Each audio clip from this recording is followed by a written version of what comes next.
Ikaw ang pangulo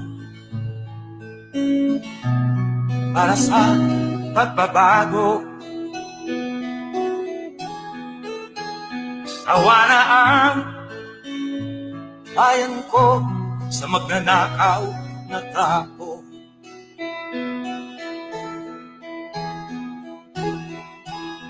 Madilim na kahapon, ikaw ang mataahon.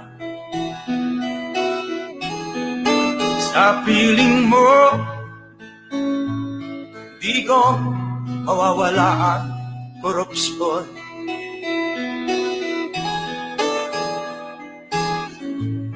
Tayo na, Pilipinas, tayo na magbago.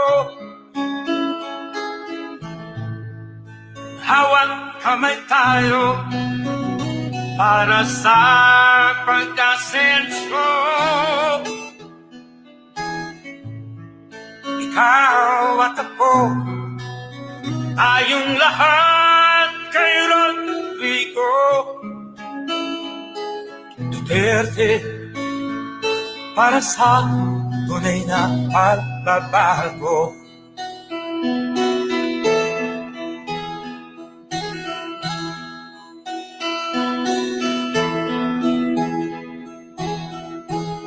Masdan mo ang paligid, alam ang mga krimen, rape, droga at mga nakawan, dapat nang mapigilan.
Ang bundok ng Apong Sandawa ay bugad ng bantog na agila na may matibay na dibding walang kaba. Kaya't ako ang unggoy umala.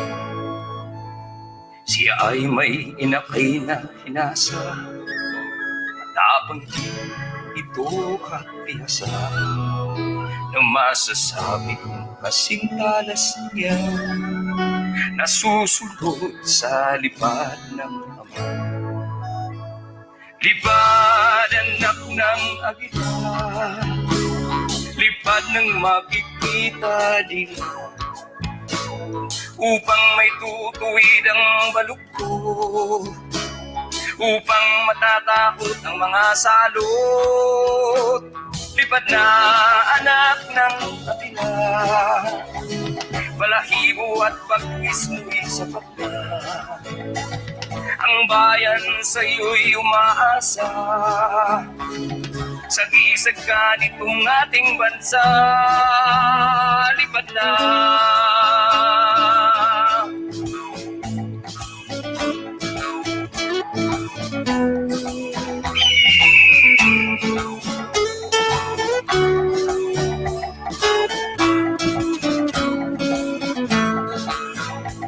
Siya ay may hinakay na hinasa, matapang din ito at bihasa, na masasabi kong kasing talas niya, nasusunod sa lipad ng ama.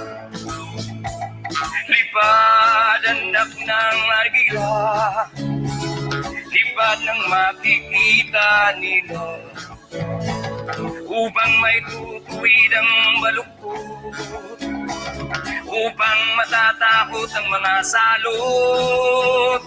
Lipad na anak ng agila, balahibo at pagpis mo'y sapat na. Ang bayan sa'yo'y umaasa, sagisag ka ditong ating bansa. Lipad na. Lipad na. Lipad na.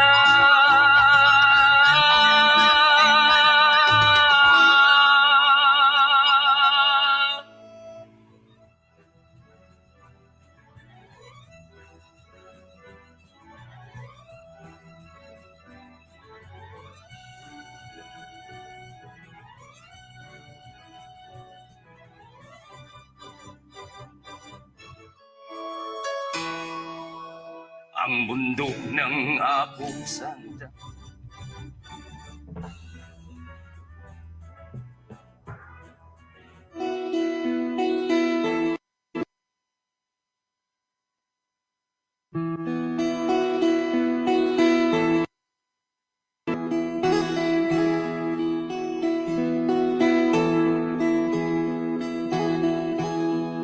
ikaw ang pangulo para sa pagbabago. Sawa na ang bayan ko sa magnanakaw na tao.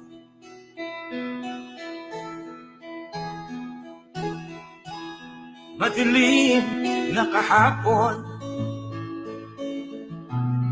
ikaw ang mataahon.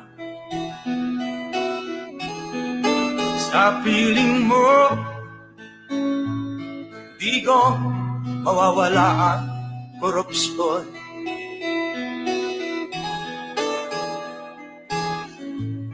Tayo na, Pilipinas, tayo na magbago.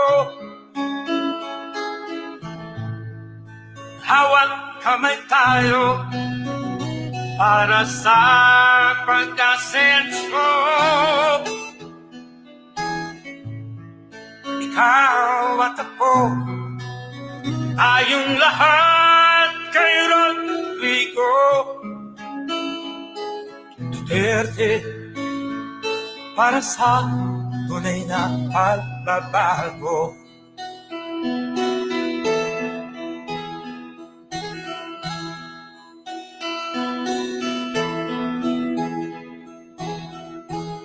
Masdan mo ang paligid, alamak mga krimen, rape, droga at mga nakawan, dapat nga mapigilan.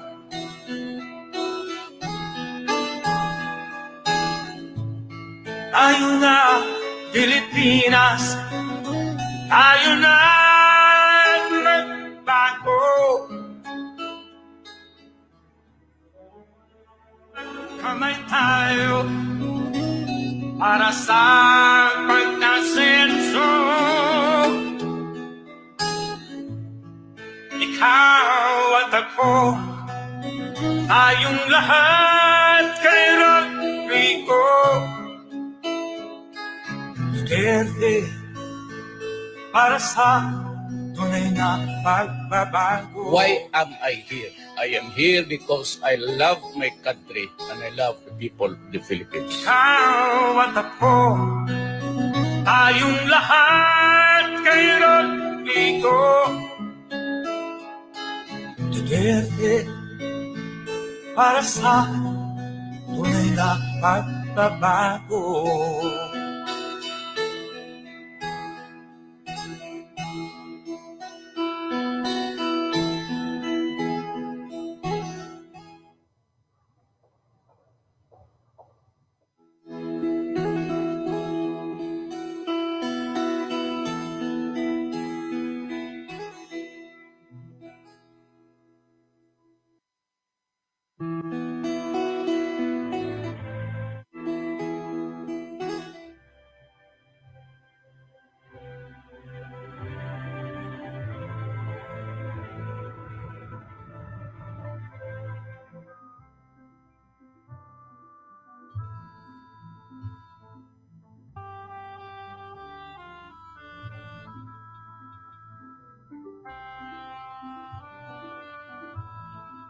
Tapo,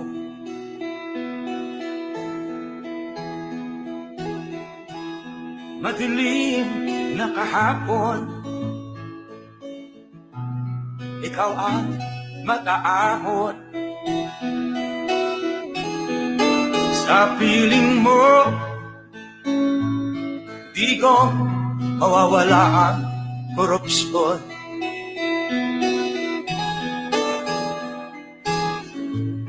Tayo na Pilipinas, tayo na magbago. Hawak kamay tayo para sa pagkasenso. Ikaw at ako, tayong lahat kay Rodrigo Duterte, para sa tunay na pagbabago.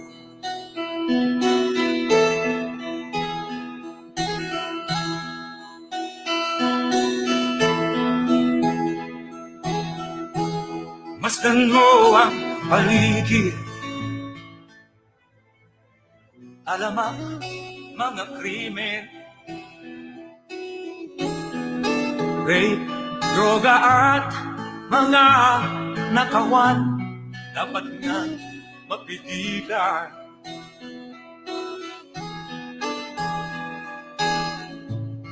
Tayo na Pilipinas, tayo na magbago. Hawak kamay tayo para sa pagkasenso.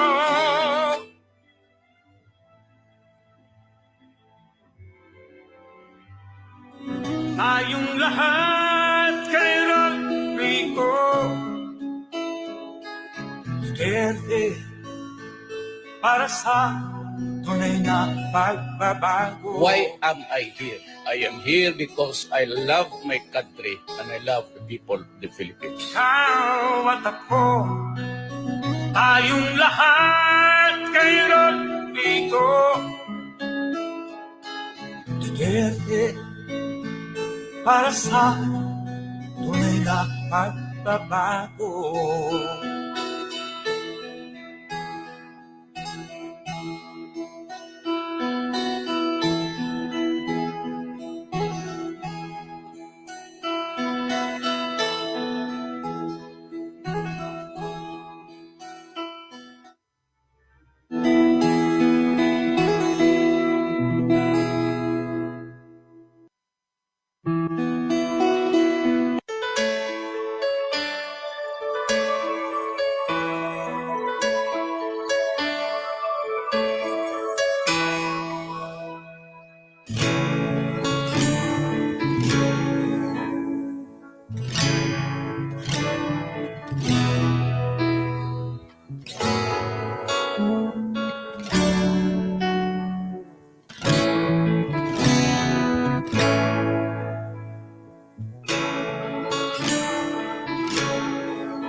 Ikaw ang pamulo para sa pagbabago. Sawa na ang bayan ko sa magnanakaw na tao.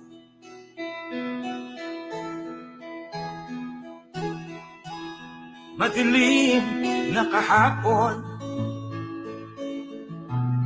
ikaw ang mataahon. Sa piling mo, di ko mawawala ang korupsyon.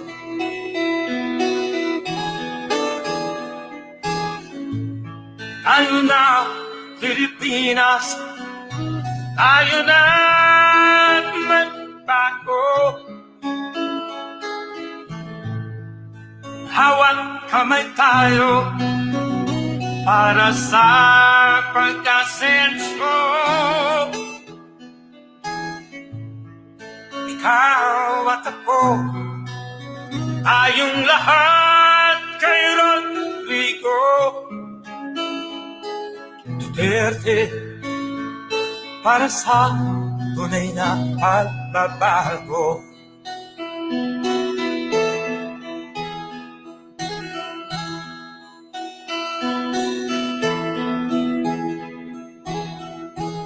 Masdan mo ang paligid,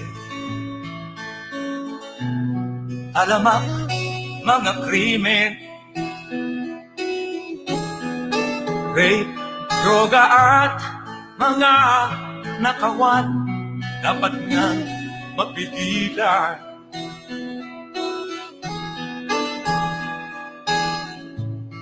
Tayo na, Pilipinas, tayo na magbago. Hawak kamay tayo para sa pagkasenso. Ikaw at ako, tayong lahat kay Rodrigo Duterte, para sa tunay na pagbabago. Why am I here? I am here because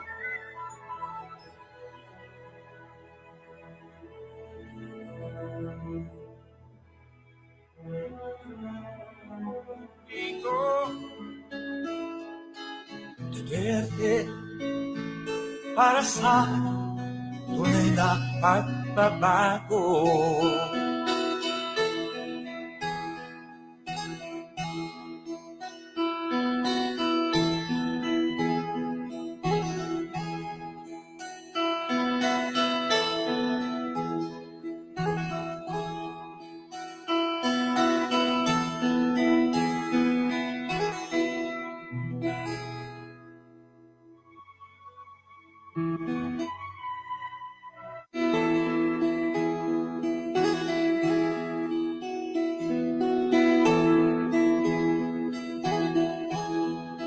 Ikaw ang pamulo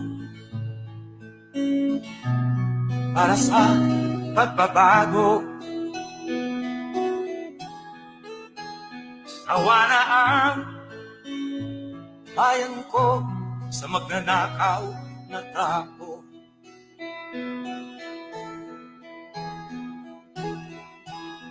Madilim na kahapon, ikaw ang mataahon. Sa piling mo, di ko mawawala ang korupsyon.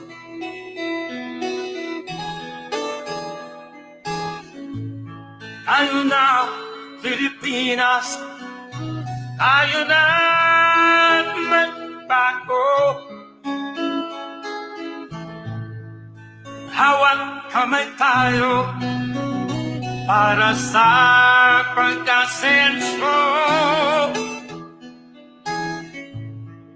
Ikaw at ako, tayong lahat kay Rodrigo Duterte, para sa tunay na pagbabago.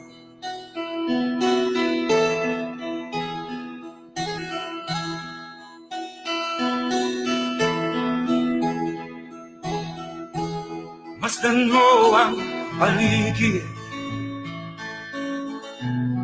alamak mga krimen, rape, droga at mga nakawan, dapat nga mapigilan.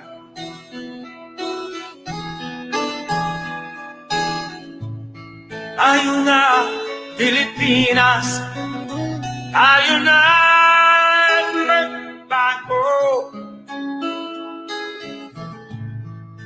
Hawak kamay tayo para sa pagkasenso. Ikaw, Rodrigo Roa Duterte.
On the part of the Senate, the joint session is called to order.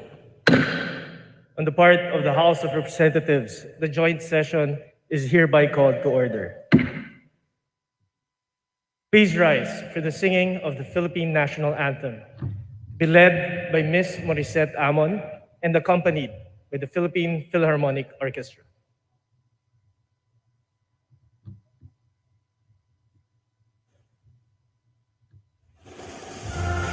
Magiliw, pelas ng silanganan, alab ng puso, sa dibdib mo'y buhay. Lupang hinirang, duyan ka ng magiting, sa manlulupig, di ka pasisikin. Sa dagat at bundok, sa simoy at sa langit kong kukaw, may dilag ang tuna at awit sa paglayang minamahal. Ang kisap ng watawat mo'y tagumpay na nagdidingding, ang bituin at araw niya kailan kamay di magdidilim. Lupa ng araw ng walhati at pagsinta, buhay langit sa piling mo. Aming ligaya na patay ng api, ang mamatay ng dahil sa'yo.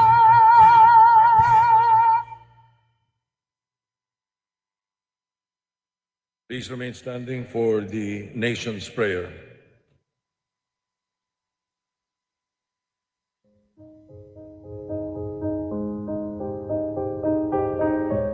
Ama naming makapangyarihan sa lahat, narito po kami upang magpasalamat sa lahat ng biyayang binibigay mo po sa amin, sa aming mayaman na kalikasan, mga kakayahan at tibay ng loob.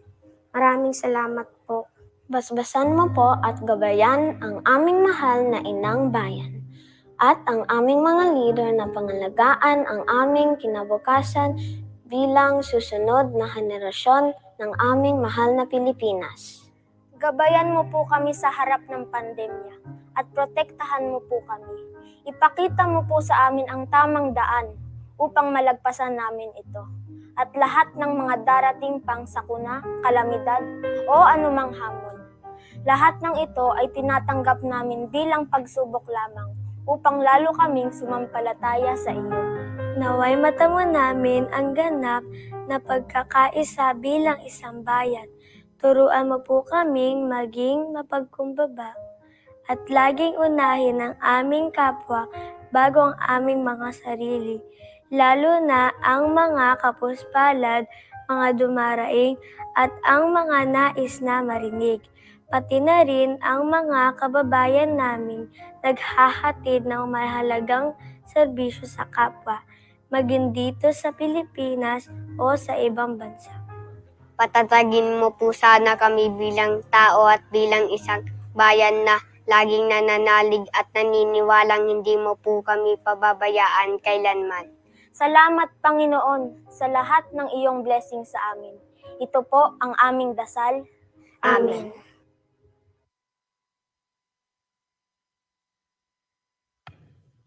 Ladies and gentlemen, honorable members of Congress, the President of the Republic of the Philippines, President Rodrigo Roa Duterte.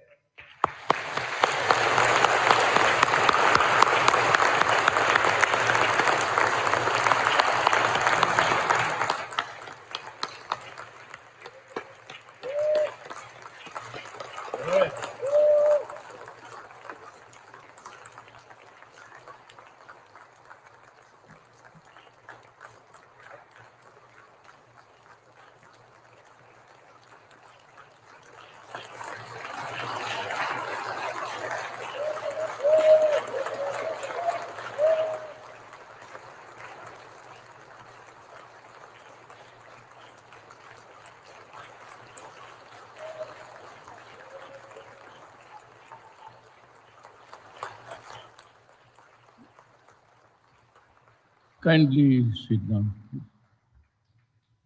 By far, this is the most beautiful SONA crowd that ever happened here.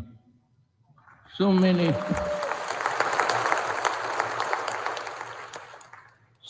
beautiful faces.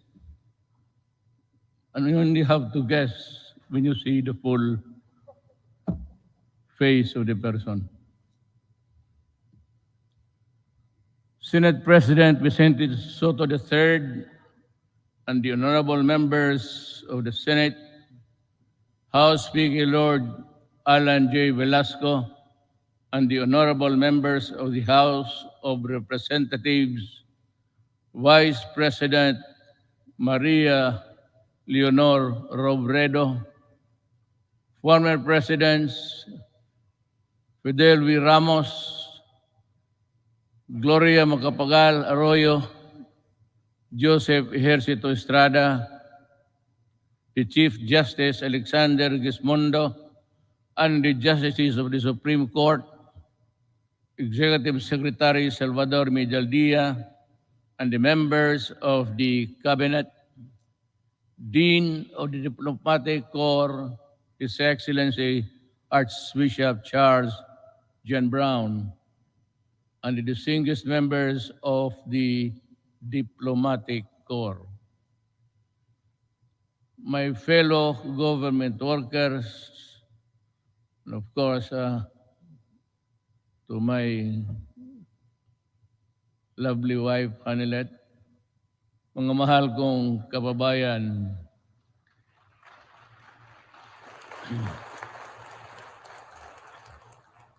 when I assumed the presidency 5 years ago, dominant in my mind were the dreams and visions of a better life for all Filipinos.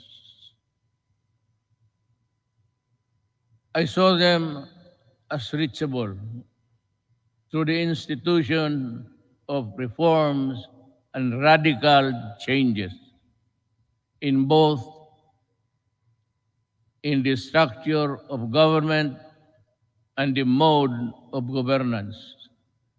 Changes designed responsibility, accountability, and all in consonance with the truth that the public office is a public trust. When I ran for the presidency, I just made fundamental processes, and strangely, you can count them by the fingers of your hand. I made those changes which I thought that was really, there was time and doable. To offer free education, it's there already. The universal health care, nandiyan na po. The fight against illegal drugs, criminality, and corruption, and the development structure, including free irrigation and other big-ticket projects, which I thought I did not have the funds to do it. But perchance, among others, they were done in my term. Today, as I approach my term, my end of my term, I have less visions, but more remembrances. But mine is not to review or to second guess what might have been, but to bear and respond with the urgency of the unforeseen events as they unfold. Even before I took the oath of office, and everyone else, I suppose, knew the gravity of the enormity of the problems that the country was facing. And precisely because of that awareness, I was driven to hasten implementation of changes which I believe the country needed, keeping in mind that the Constitution afforded me only 6 years to make those changes happen.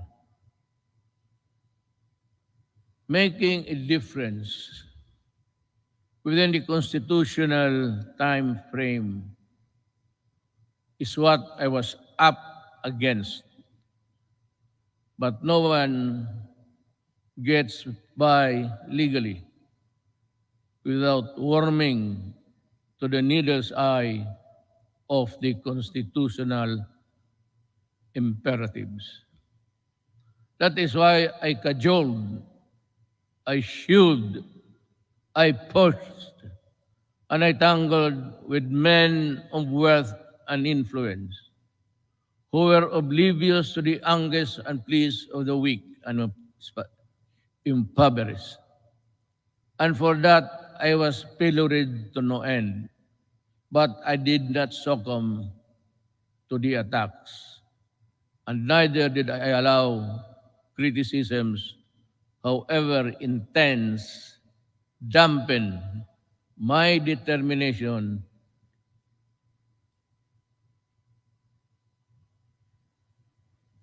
and initiatives because my purpose was pure and unpolluted.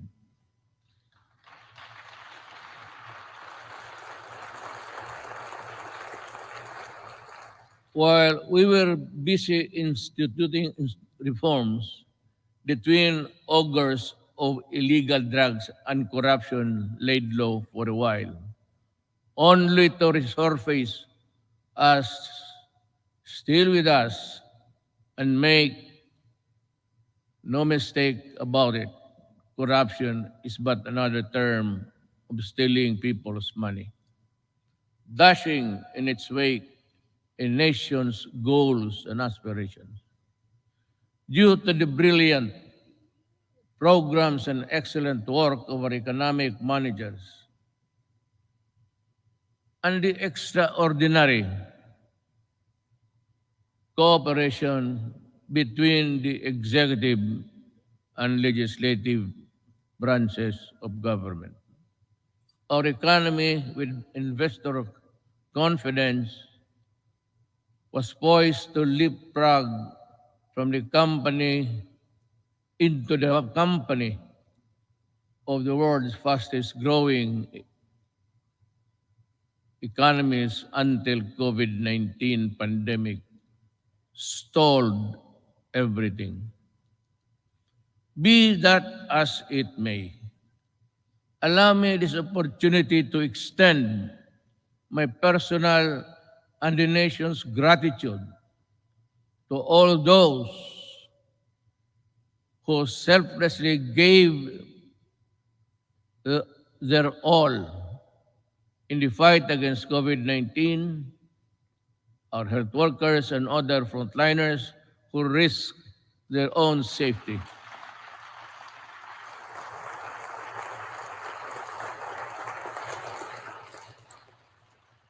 To keep our essential health services and our food supply chain running, boosting the economy activity and ensure peace and order in our communities.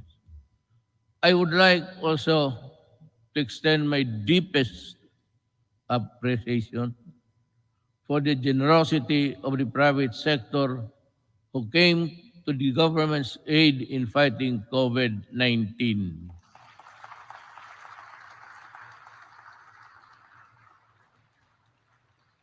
I am profoundly thankful for your sustained assistance to fellow Filipino.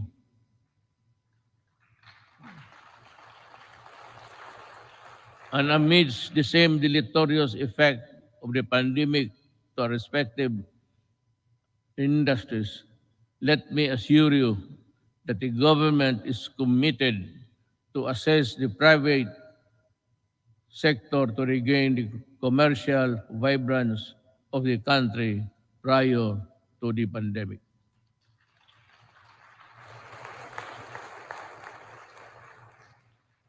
To our local executives, this pandemic pushed you to step up and deliver responsive assistance. I'm glad to have seen you undertake new and heightened responsibility, working doubly hard to protect your constituents. To the international development partners who extended a helping hand amidst the global health emergency, the Philippines remembers your kindness and goodwill with sincere gratitude.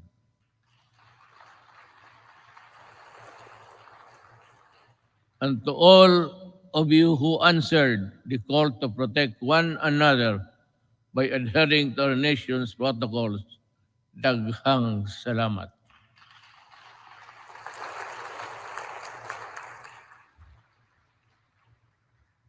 But then let me ask,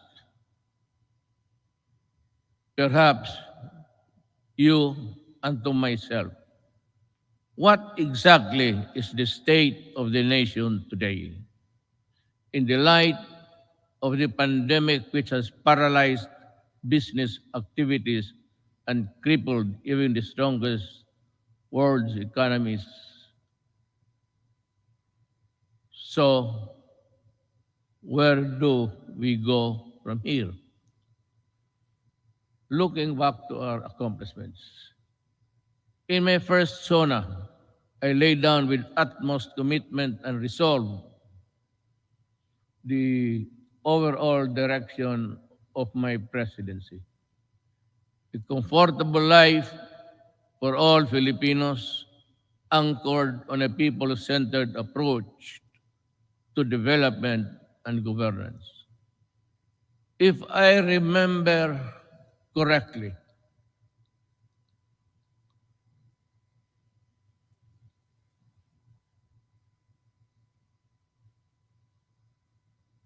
my administration, I said, will implement a human approach to development governance in our people's welfare in the areas of health, free education, adequate food and housing, environmental preservation, and respect for the culture. I bore no illusions that steering a nation towards a comfortable life for every Filipino would be easy. Indeed, the past 5 years have truly been challenging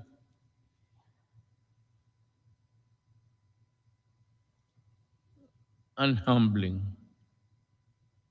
I stand here before you today bearing no conceit, but if there is one thing that I could be proud of, is that not once did I waver in doing the unpopular, even if it meant upholding the greatest good for the greatest number.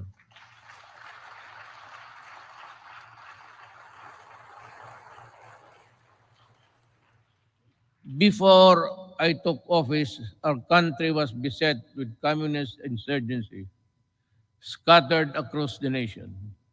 A separatist movement that sought to divide us on the basis of religion and religion's deficiencies, and the proliferation of illegal drugs and criminality. Our armed forces were ill-equipped to deal with internal and external threats, while the police force had been overwhelmed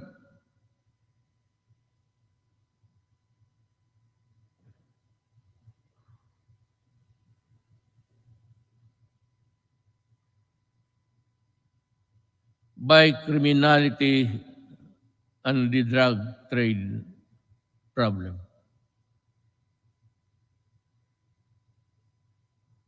This is why I made it a priority to strengthen the institution, boost the morale of the men and women of the armed forces of the Philippines and the Philippine National Police and other armed services.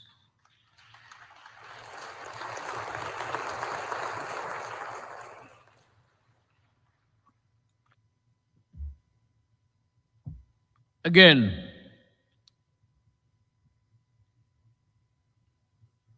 I thank Congress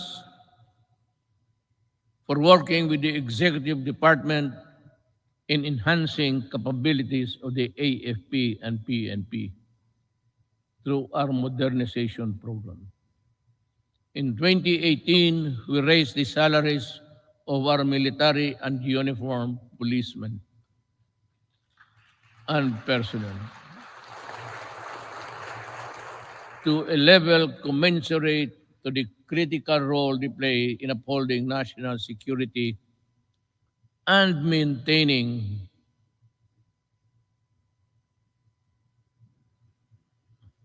order. I am asking Congress to pass a unified system of separation, retirement, and pension of military and uniformed personnel to maintain government fiscal flexibility and provide adequate benefits and remuneration to our men and women in uniform. This shall apply only to the new entrants of the military and civil. Hindi ho lahat. Cannot be that we have to pay so many, uh, even the salaries of the retired. They get a chunk of the big budget. And if we include the new entrants, the funds available for them would not be enough. It is also high time for us to pass a law providing free legal assistance to AFP and PNP officers, enlisted personnel,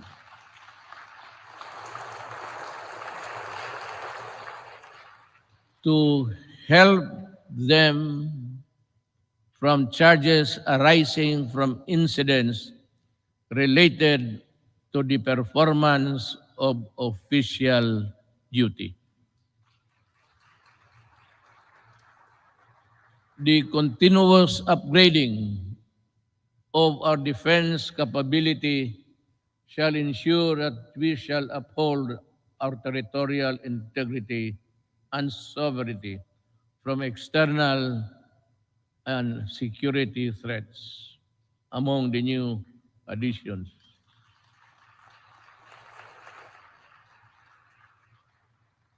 We welcome the country's two missile-capable warships to enable us to protect our seas by providing them with necessary equipment, by enhancing their professional capabilities, and looking after the families of the soldiers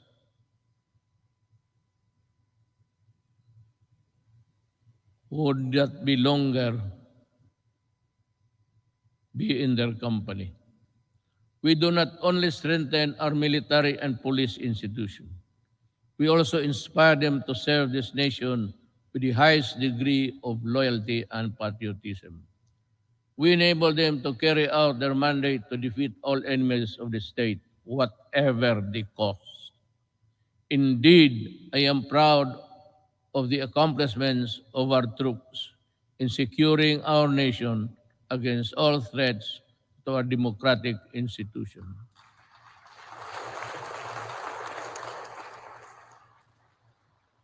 But peace must be realized.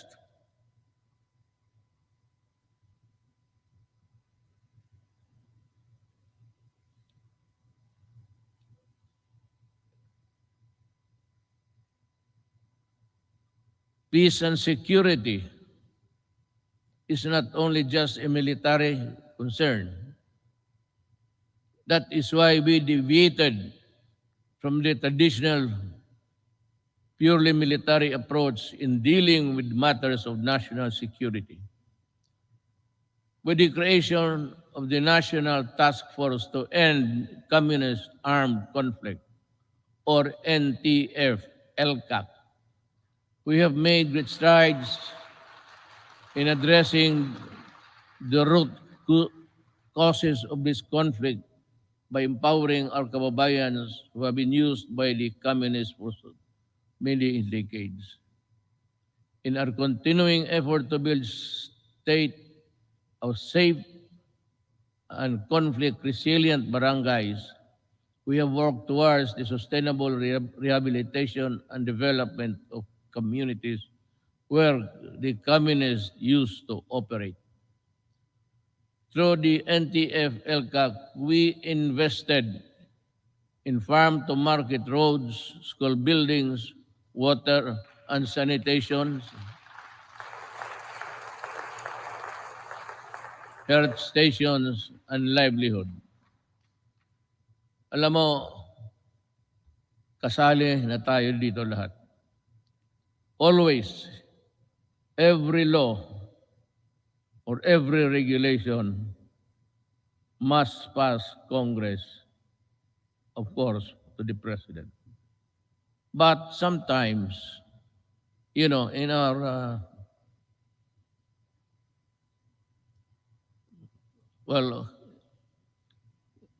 in the performance of our duties, we encounter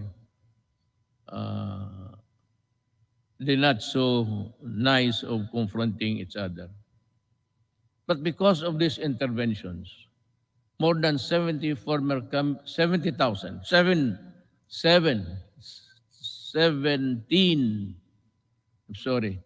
former communist rebels have surrendered to government.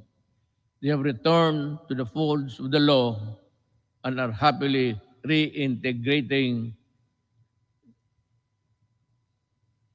programs or the local eclipse.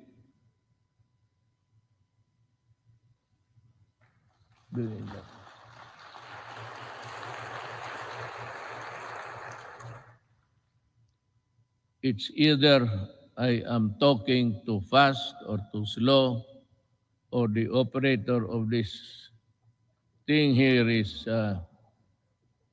drowsy.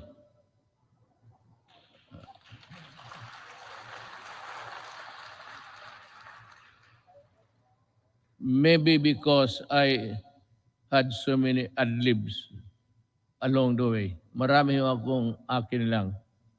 Kaya yung nahinto ako when I stop and I'm process something in the gray matter between my ears, hindi humahabol o hindi alam ng operator. Hindi bale, ma'am, mahal pa rin kita.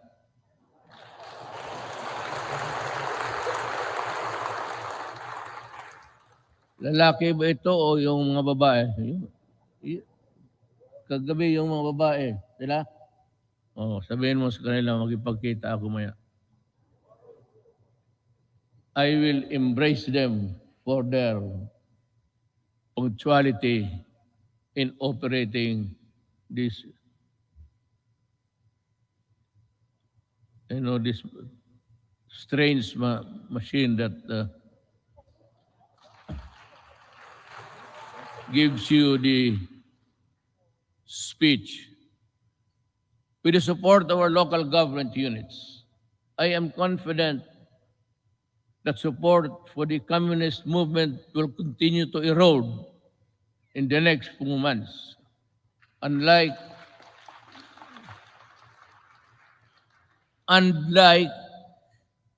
the decades-old Moro rebellion in Mindanao, we also bring an end to the armed struggle of the communists once and for all.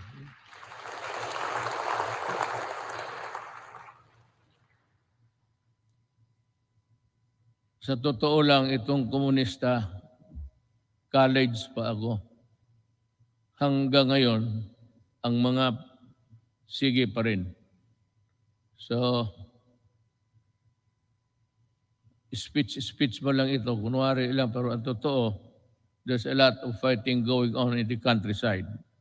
But I'd like to credit the police and the military for destroying so many communist fronts.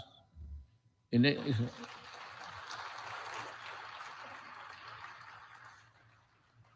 think they have destroyed more than 15 apparatus or the fronts of the Communist Party of the Philippines. Alam mo, mag-istorya muna tayo sa taxation. I'd like to be frank with you. Everybody in this country are paying taxes to the communists. The Communist Party earns billions, but pass on a little to their fighting men who die for an ideology that is so rotten and corrupt. They themselves are pocketing the money, and their children are studying in Europe and in other places, which I think none of you here can finance such journey. Yan ang masakit dito. They collect taxes, support season in Netherlands, and they do nothing but bad-mouth government and mouth war dogmas and everything. Hindi na sila naganapagod. It's about 53 years in the making. And until today, the poor people are dying. The cadres, and most of them belonging to the indigenous tribes of our country, are fighting a losing battle between the communists and the government. They waste lives, they enlist children, and they are proud of it, but they deny it. But when you go to the mountains, such as I and Senator go many times, even during the elections, they were there with so many arms that I think somebody, an idiot here in the Philippines, supplied the firearms. I'd like to ask Congress, especially Senator Bato, kindly dig on, because we have identified the person who imported the AK-47 into this country on the pretext of using it in the security, providing security and guards in business establishments and for those who can afford their home.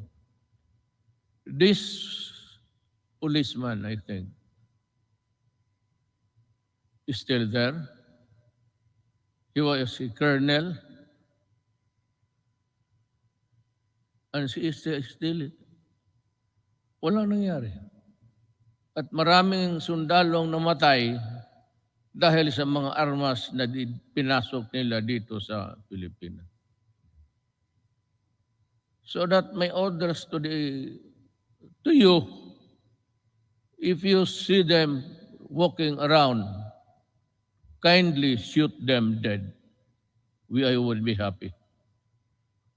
Anyway, you're already charged in the ICC together with me. So what is the problem of adding another one another idiot Filipino who has caused great damage to our country. Yan ho ang totoo dyan. At itong mga pulis, but let me go back in time. When I first said I will fight drugs in 6 months, I thought it was like in Davao. You can either coerce, intimidate, or bribe them. Or give them money. I said, lumabas kayo ng Davao, doon kayo magkalat sa Luzon at sa ibang lugar. Huwag dito sa Davao. Naniniwala naman ang mga ulol at we were able to attain a sense of normalcy in the city. Yun ho ang totoo. There are people charged with corruption and even going to prison for just maybe not telling the truth in their assets and liabilities. Nakukulong. Itong mga police were doing their thing, their drugs. They were the manufacturers and they were the distributor of drugs. When I became president, I asked De La Rosa, he was the chief of police of my city. I promoted him direct to being PNP chief. 4-star na kaagad automatic. But I told him and the others, look for the enemies. Look for where they are. And if you find them, destroy the apparatus. Destroy all, from the manufacturers to the peddlers, because we are fighting a drug war that was being participated in the business by 9 generals of the PNP. Kaya yan ang sakit sa loob ko. I did not know that I was fighting my own government. Customs and everyone else were facilitating the importation of drugs. And one importation, as you can see it every night on TV, the police now sees about almost $1 billion worth of drugs every day. And if you look at the 888, there are about 1,000 Filipinos arrested every day by the police in connection with drug trafficking. And that is why I go crazy looking at the situation. They are still around. We do not have the laboratories now because nawala na sila. At itong naiwan ngayon are doing the importation. The citizens of another country cook their shabu in their in their tugboat or something, and they threw out the product contained in the plastic bags and with GPS attached to the contraband so that the importers here could find them easily. That is how we are fighting, almost losing a battle against drugs. And now, the Sinaloa gangsters of Mexico and the triad of Laos in that area. They are busy cooking, and we have the Filipinos here with nothing in their mind except to destroy a nation, distributes them. That is what I said. I've been asked the question, and several times I gave the answer. I am a Filipino, and I love my country. I do not want my country in disarray because of drugs. I do not want families break up and become dysfunctional. Yun ang masakit sa akin. If you want to destroy a family, look for a way of the member or a resident of that family home. Biglang mga droga. Pag nandyan na yung droga at they are hooked, and that is the end. Sometimes families are separated because of drugs, becomes dysfunctional, at yung mga masawa magpunta doon sa abroad, ika nga, to look for jobs.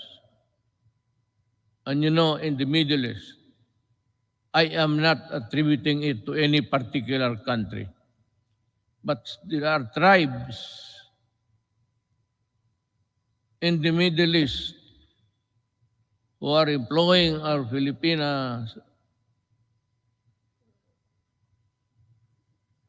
citizens, and they are uniform. Everybody who comes here home asks them how many hours of sleep they have. They said it's only 3 to 4 hours. And the food is hagwas. And the sacrifice because they send money to the families back home. And thinking all the time that the money was spent usefully, only to realize when she comes home that that family has already dispersed to nowhere. Bakit yan? Because itong mga durugista sa baba, itong peddlers, itong basurero, tawag, sa street lingo, they look for families na may mga nanay, tatay nagtrabaho, ang tatay or nanay nagtatrabaho sa abroad. And to think na iniiwan nila ang mga anak nila kung saan-saan na lang to their neighbors at the tender age of 3 to 4, 5. It breaks your heart. Iiwan lang nila sa kapitbahay kung walang mga relatives. And then, when they come back 5 years, 4 years after, they now realize that their young sons and daughters have gone into prostitution because of drugs. And their boys or the male are nowhere to be found and into the drug business also. Yun ang pinakamasakit. Masakit sa akin na ang Pilipina pumunta doon para magtrabaho because sexual abuse in some tribes in the Middle East have this notion that if you are a slave or you are a paid person working for them, sexual abuse becomes part of the territory. Kaya dyan ako pumuputok at nakakita ko yung mga pamilya na sira. and to think that they labored without sleep, eating, I said, garbage, and not being allowed to go to their own church to pray, well, that is prohibited by them. And we have been, just because of their money that they get, we just look the other way around, but still being, bothered every night and day. What will happen to the next succeeding group of.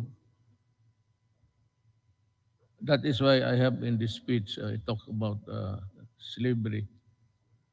Pero yan, pagprangka ako, I will never deny, and the ICC can record it. Those who destroy my country,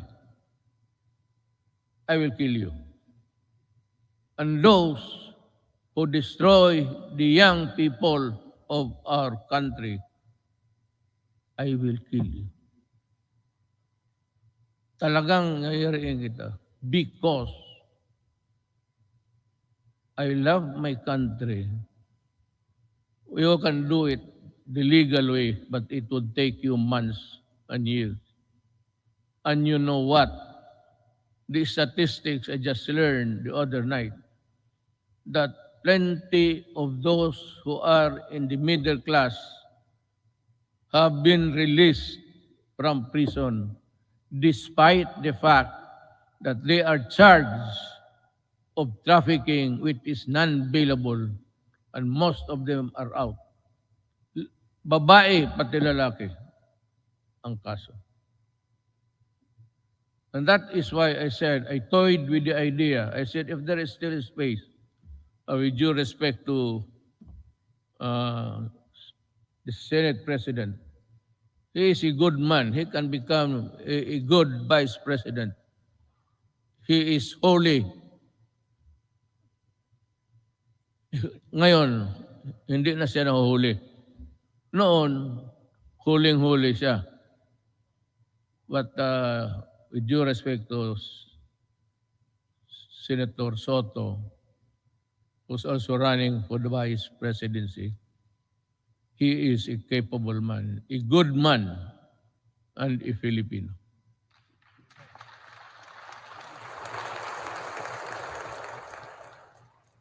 Sige ako tingin sa harap na dito para sa likod ko.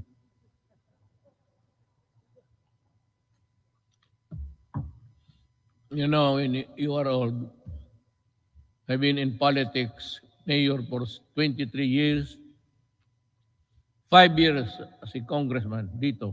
I work here. And 4 years working as vice mayor for my daughter, Sarah. And the presidency. I have been in politics almost 23 plus 4 plus 4. Almost 40. Kaya kung hindi ko na malaman ang seat arrangement dito, hindi ko alam na noon pa ang mga Senate President pati. Butit na lang hindi ko sinali si Velasco. Baka hindi na ako makabalik doon maya. Bale, diretso na ako uwi. I have said many times before, the bloodshed caused by the separatist movement in Mindanao is all about correcting the historical injustice suffered by the Moro people. Since the period of colonialization, with the help of Congress, we were able to pass the organic law for the Bangsamoro Autonomous Region in Muslim Mindanao.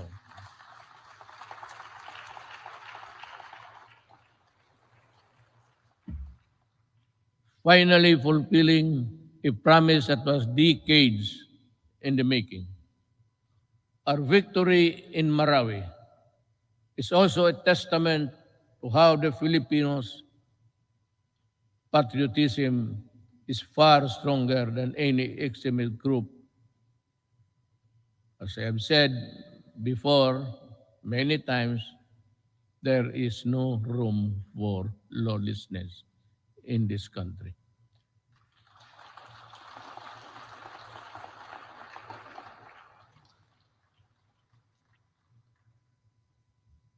Rebuilding a better Marawi remains today still not completed. To Task Force Bangon Marawi, we need to race against time, and you have to finish the necessary work for to rehabilitate the war-torn city and bring back its families back home. Now, let me talk again about the drugs. I was just ahead because I was talking something else. Nag-segue ako. While we have made great strides in ending rebellion and insurgency in various parts of the country, we still have long way in our fight against the proliferation of drugs. This problem has hounded our country for several decades, destroying families and degrading the moral fiber of our society. We in the assumed office are committed to end this problem at the soonest possible time. We launched an unprecedented war against illegal drugs and to destroy their apparatus. That permitted every level and sector of society. We wage war on the manufacturers, the financiers, the suppliers, the peddlers, and the entire syndicates, and more importantly, their protectors in government. We have rescued and reformed drug dependence because of their idiotic sense of decency. While interventions and building facilities not only for the rehabilitation, but also to prepare them to reintegrate into society. Our unyielding campaign led to the surrender of millions of drug dependents and neutralization, capture, and prosecution of thousands of drug personalities. The dismantling of illegal drugs and syndicates and the drug laboratories, the extensive drug communities down to the barangay level, and the cutting of narco politics. You know, allow me a little bit of your time. Wala naman siguro kayong lakad ngayon. Unless no, you want to, unless you have this appointment with, I'm sure hindi babae yan. That would be a sexist statement. Kung nagmamadali talaga, halos tumatakbo, babae yan. Kung naglalakad lang na natural, medyo less important yan. Ganon yan. Pero dito wala. I'm not making any sexist. I'm just saying the truth. What is the truth? It's there for all to see. Let me talk about our quest for infrastructure development. 5 years ago, the first thing I made sure was to increase our infrastructure spending to an average of 5% of the country's GDP. This is significantly higher than infrastructure spending of each and past 4 administrations. Thanks to the comprehensive tax reform program that enabled us to fund critical infrastructure projects, today we can see the tangible results all around. MRT-3, with its frequent breakdowns and unloading of passengers mid-rail, was a horror. That was for the daily commuters to endure in the past. Now, MRT-3 no longer unloads passengers but to their destinations. The waiting time between trains had been significantly reduced to 10 trains running at only 30 kilometers per hour before. Now MRT runs 23 trains at 60 kilometers per hour.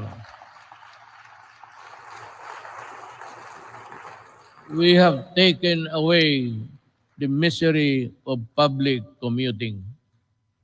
We also pursue the completion of the LRT to East Extension project by extending Line 2 and adding 2 more stations. We have reduced travel time between Manila and Antipolo from the usual 2 to 3 hours to only just 40 minutes.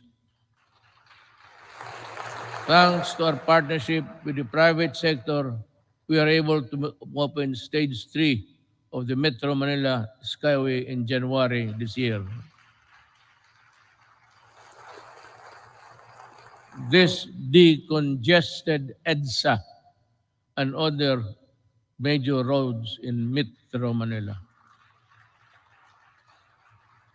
On Independence Day last month, we also inaugurated the Kalayaan Bridge, part of the BGC Ortigas Center Link project, which will reduce the usual 1-hour travel time between the two business districts in just 12 minutes. Beyond Metro Manila, we are pursuing several high-impact projects that will be completed within my term and perhaps in the following years. It's a question of money. Just this July, we inspected the newly built passenger terminal building of the Clark International Airport. The new and modern passenger terminal is equipped with the latest state-of-art technology. This can accommodate 8 million passengers, alleviate air traffic congestion at the Naya Airport, as well as serve a major growth driver and gateway to northern and central Luzon.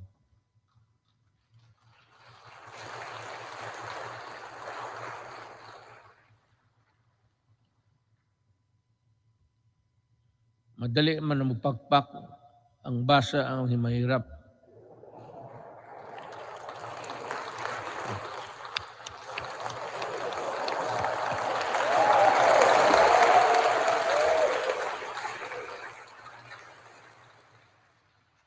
To help promote equitable development, we also completed several roads leading to important trade corridors. Last year, we completed the construction of the Poro Point Free Port Zone Road in La Union, which improved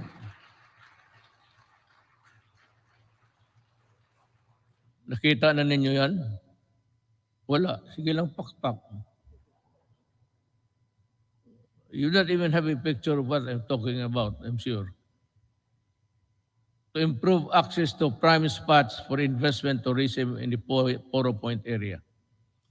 We also completed the junction Lanao-Pagadian-Zamboanga City Road, which will provide easier access to farms and easily transport their agricultural products at low cost and in great quantities to industries in economic zones located in Diplahan, Zamboanga, Sibugay.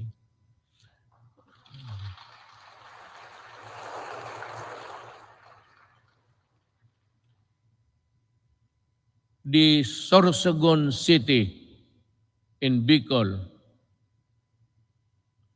inuna namin yan kasi mahal ko ang mga Bicolano.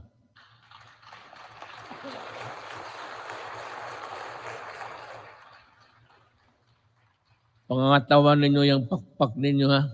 Baka the Sorsogon City Coastal Pass-by Road is targeted completion by the end of 2021, while the Davao City Coastal Road will be completed by 2023. Bakit? provinces. Sinadya ko talaga na ipanghuli ang Davao. Kaya for the Davaoenos, you must understand that we cannot really unahin natin yung, kasi taga dyan ako eh. Kung hindi ako sigurado taga Davao, tapos na yan, pareho ng iba. Kaya lang sinabi ko, make Davao the last priority. At totoo yan. Sorsogon is little politics, but that's the territory of our Vice President, Lene Robredo. Are you here, ma'am?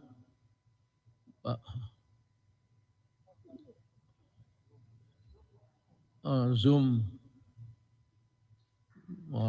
Meron ho kayong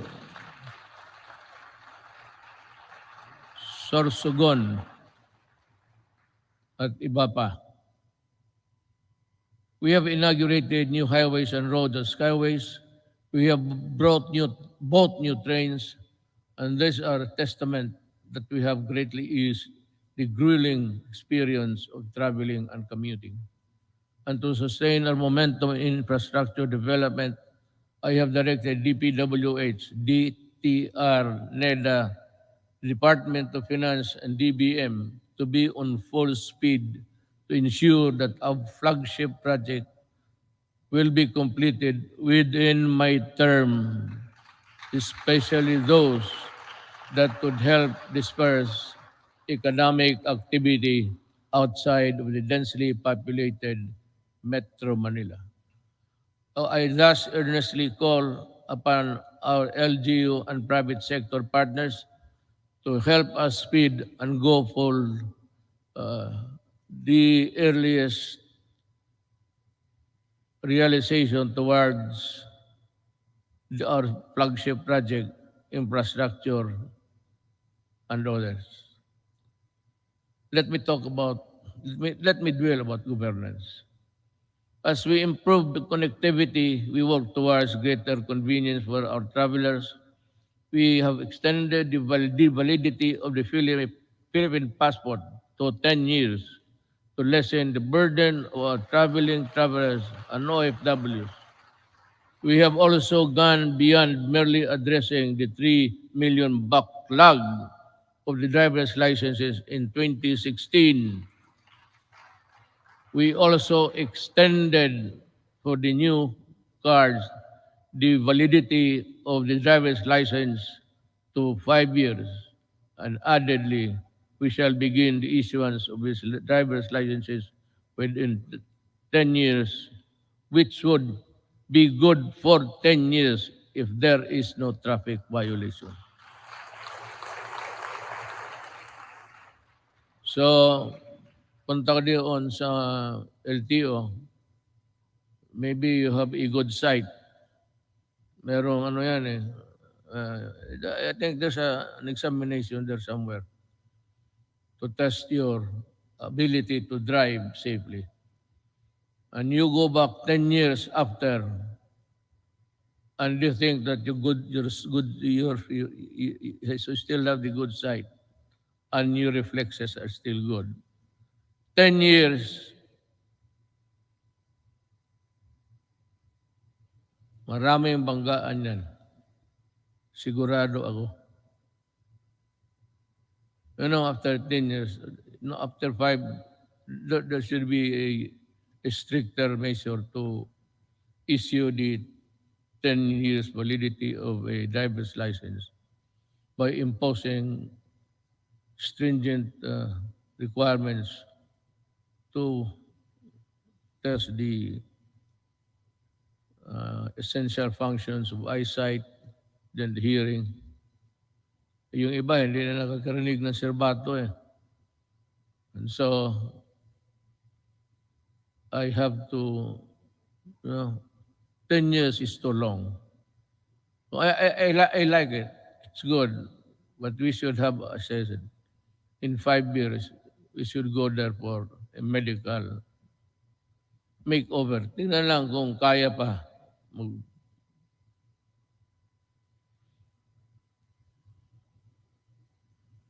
Not only did we extend the validity of the licenses and passports, we also sought to make long lines a thing of the past. By streamlining government processes, these efforts are embodied in the Ease of Doing Business Act, which Congress passed on 2018. Thank you, Congress.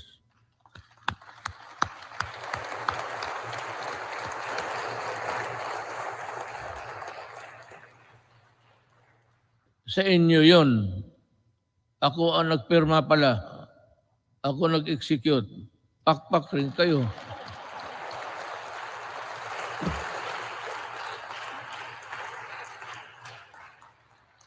Dapat ganun ang SONA. Sabihin mo lahat. At sabihin mo na your, not really your qualms, but your misgivings somewhere there.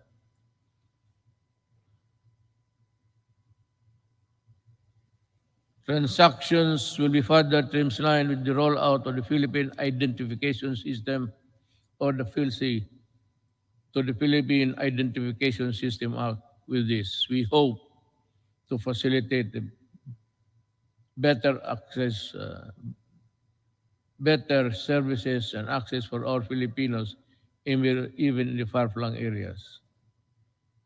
I want to say something about this, but I'm taking too long, We also ensured the modification of the salary schedule for civilian government personnel through the salary standardization law 5.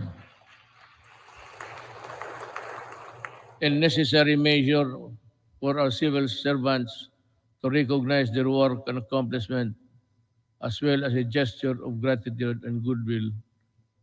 We have this legacy, and we hope to pass on this establishment of central business portal, single site, and for all business-related transactions, such as securing business permits, licenses, and clearances, and launched earlier this year.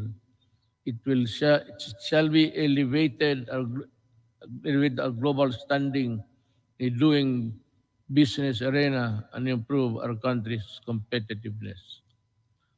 Alam mo ito, yung queuing.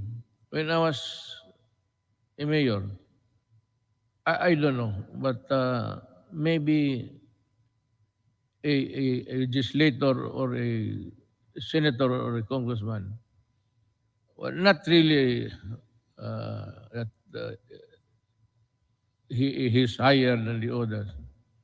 But kung dumaan ka as a local government employee worker, just like me, for 23 years, itong queuing, matagal ko na ito. In Davao, ang passport issuances na doon sa likod ng SM, isang gabi, nagmotor ako, nakita ko yung mga paa sa simento. So I was thinking, ano nangyari dito? So nagbaba ako, sabi ko, bakit dito kayo natutulog? Sabi nila, Mayor, ang pagbukas niyan, kailangan nakapila na kami. Pag hindi, ibang araw na naman kami. So I called for the chief of office. And I said, look, I may not be the person above you supervising, but make sure that this thing will not happen tomorrow. As in tomorrow. Tapos tinawagan ko sabi ko, why don't you give cards? Kung marami sila pagdinya, may maglakad na martial, ito, ikaw bukas at 4 p.m. So you have to study the time and motion of people doing work. Sabi ko, ayaw ko dito sa Davao. Because Mindanao, nasa Davao ang issuances ng passport. So ngayon, pagka-presidente ko, sabi ko, ayaw ko nang makita yan. Not during my time. Not during my time. Maghanap ka ng ibang panahon. Ayusin ninyo yan. I do not want people queuing under the heat of the sun and rain. Kaya, sabi ko, di magbigay kayo ng card. They should go to one window, magkuha kayo kung kailan sila makabalik. So divide, I said, study your time. And the motion of, the process of, andito nangyari na because I insisted. Today, there is no more queuing, especially in the National Office, Statistics Office. Nakita ko. Talagang, sabi ko na, either you fix the thing or I will resign tomorrow because I could not bear to see those people. Hindi sa panahon ko. Kung hindi ko madala, hindi ko man kayo mapatay. Hindi ko kayo mabugbog. Ako ang alis sa gobyerno. Sabi ko. Ayusin ninyo yan. Hindi ko gustong makita yan. Since 2016, the Office of the President has issued 138 executive orders, 43 administrative orders, 86 memorandum circulars, 52 memorandum orders, and 1,038 proclamations. These issuances have been integral guideposts government administration and development agenda. The Office of the President has demonstrated careful stewardship of the power by initiating reforms.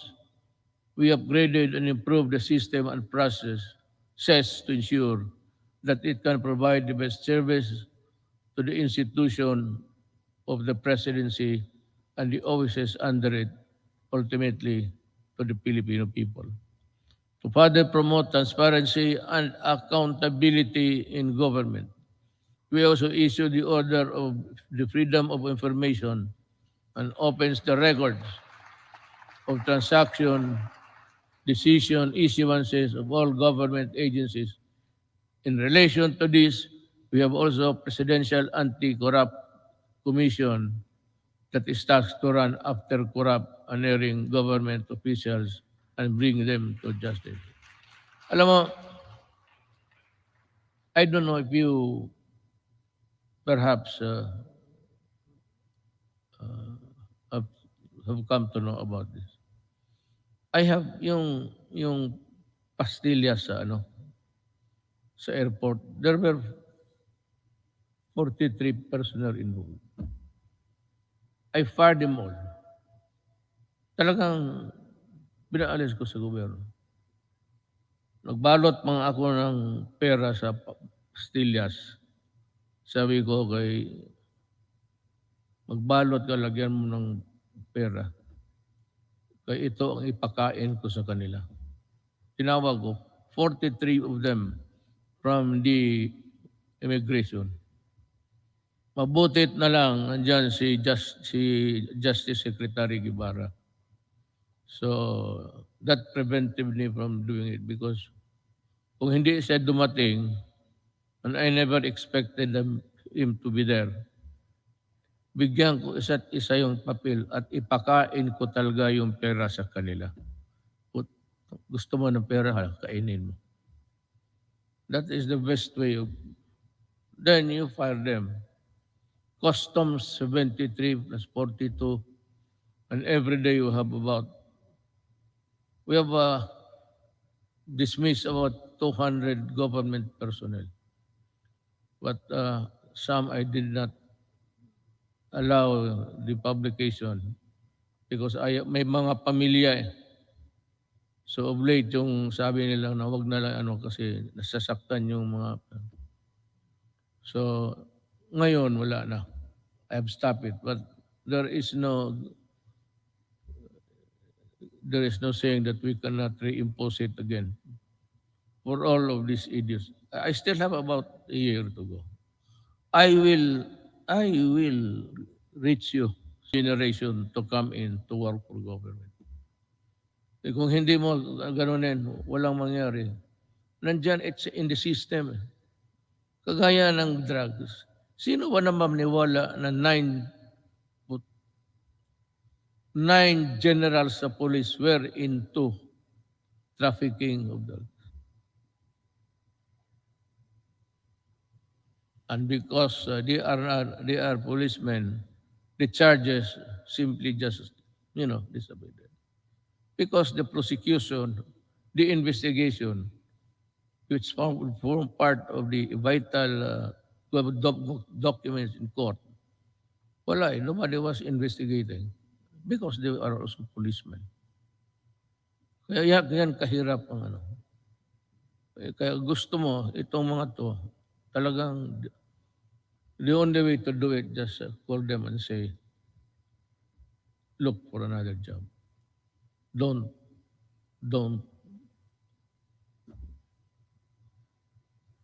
Ganon kahirap. Now, let me pursue my talk with the foreign policy of the country. In the international arena, we have vigorously pursued an independent foreign policy centered on the promotion and protection of our core national interests. Yet,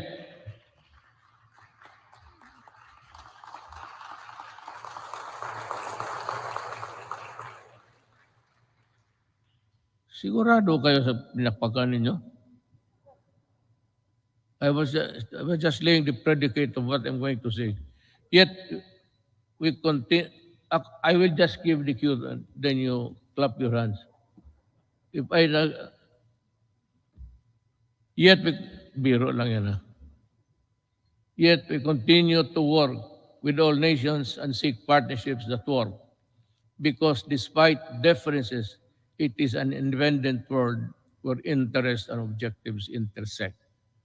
Now, partners heretofore silent for equivocal reasons have expressed their principled positions that echo our own, that disputes and contested areas, the majesty of the law must prevail, and this is most welcome.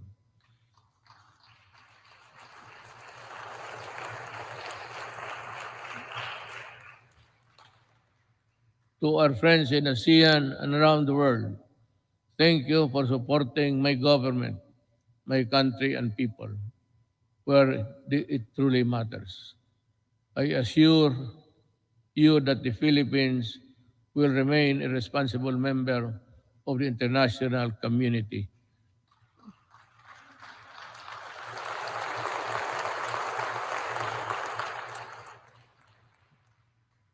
And we will work with you to achieve our shared objectives. But make no mistake, rather. Gone are the days when the Philippines decides and acts in the shadows of the great powers. We will assert what is rightfully ours and fight for what is rightfully due to the Filipino people.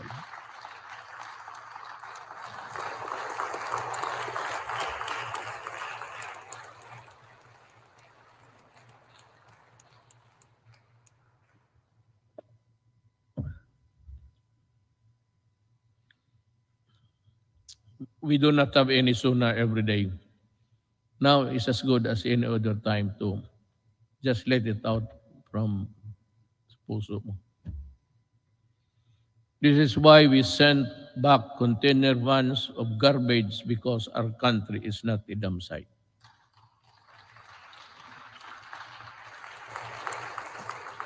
And the first country to do that, hindi ko alam kung bakit, ang Canada. And the container was there for 3 years because hindi alam ng port authorities kung anong gawain nila sa garbage. And I said, isauli mo. I want it done tomorrow.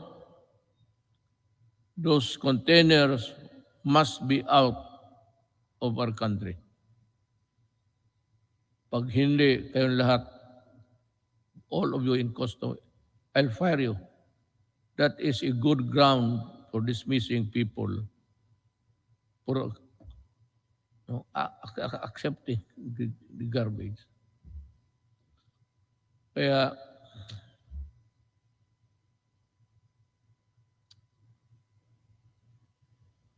may isa pa. Pero let you in this story. The Balingiga bell. We welcome back the bells of Balingiga after many decades because historic wrong needed to be corrected.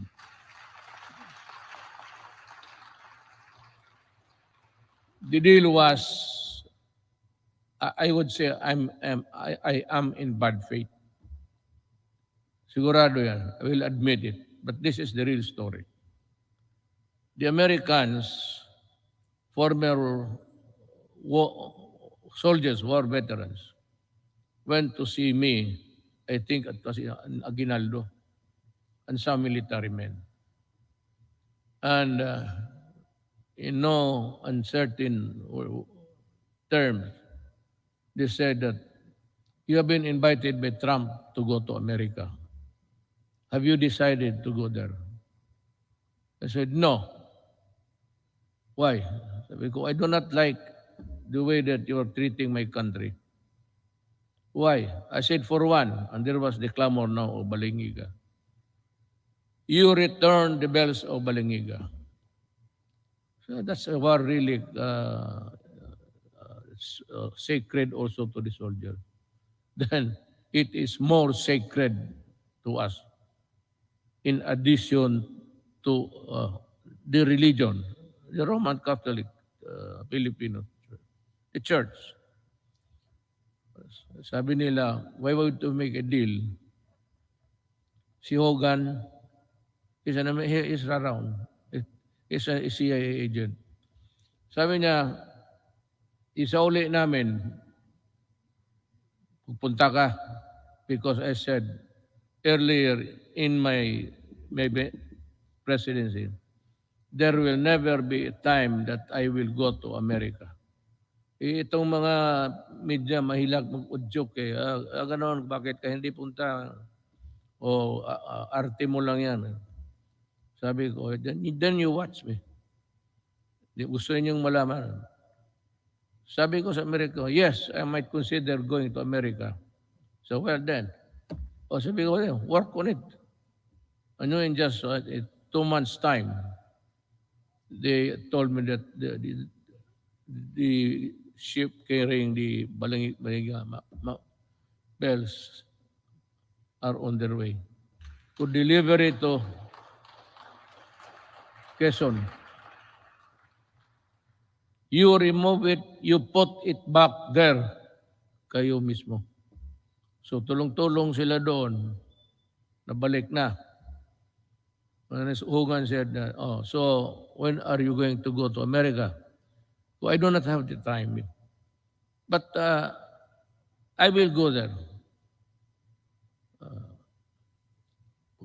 Nung malapit na, hindi na talaga ako pumunta. Well, how about your promise? Well, I lost time to do it.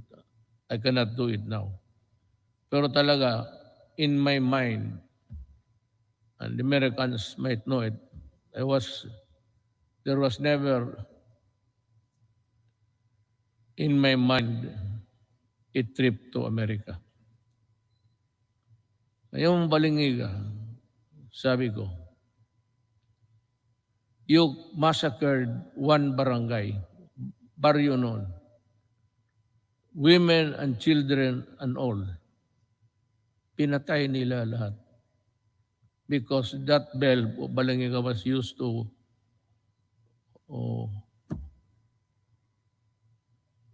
call the people for prayers, ganon. Sa simbahan yun eh. So yung ginawa nila, every time it is used, the Americans knew that it has great significance to the Filipinos, the Balangiga. After the massacre of one barangay, how many at the time we would never know. But it was said, isang baryo. No barangay ngayon, baryo noon yan eh. Baryo is an American word. The barrio. They also call the small places in Mexico barrio. The Americans borrowed it from the Spaniards, barrio. So sabi ko, blood, you really got it at the expense of the blood of Filipinos. I do not hurry me up. If I go to America, it will be in my own time. Pero actually, wala ako. I have not been to America for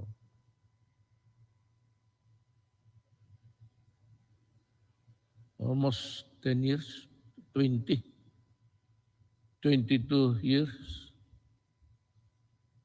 I have not visited America and I do not have the intention of visiting it anymore.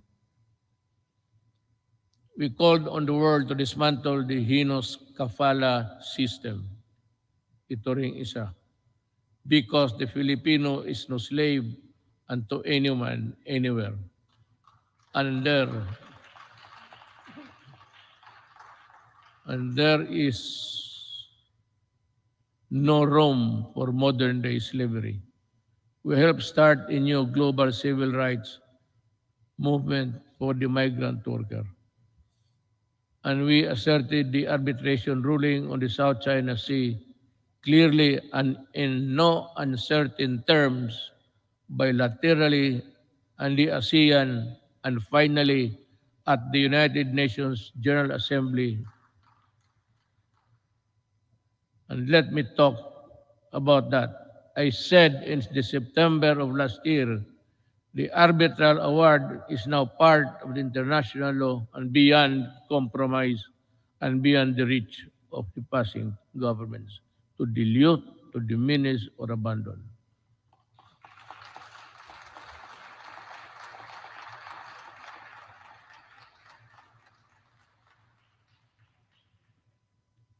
That is the problem.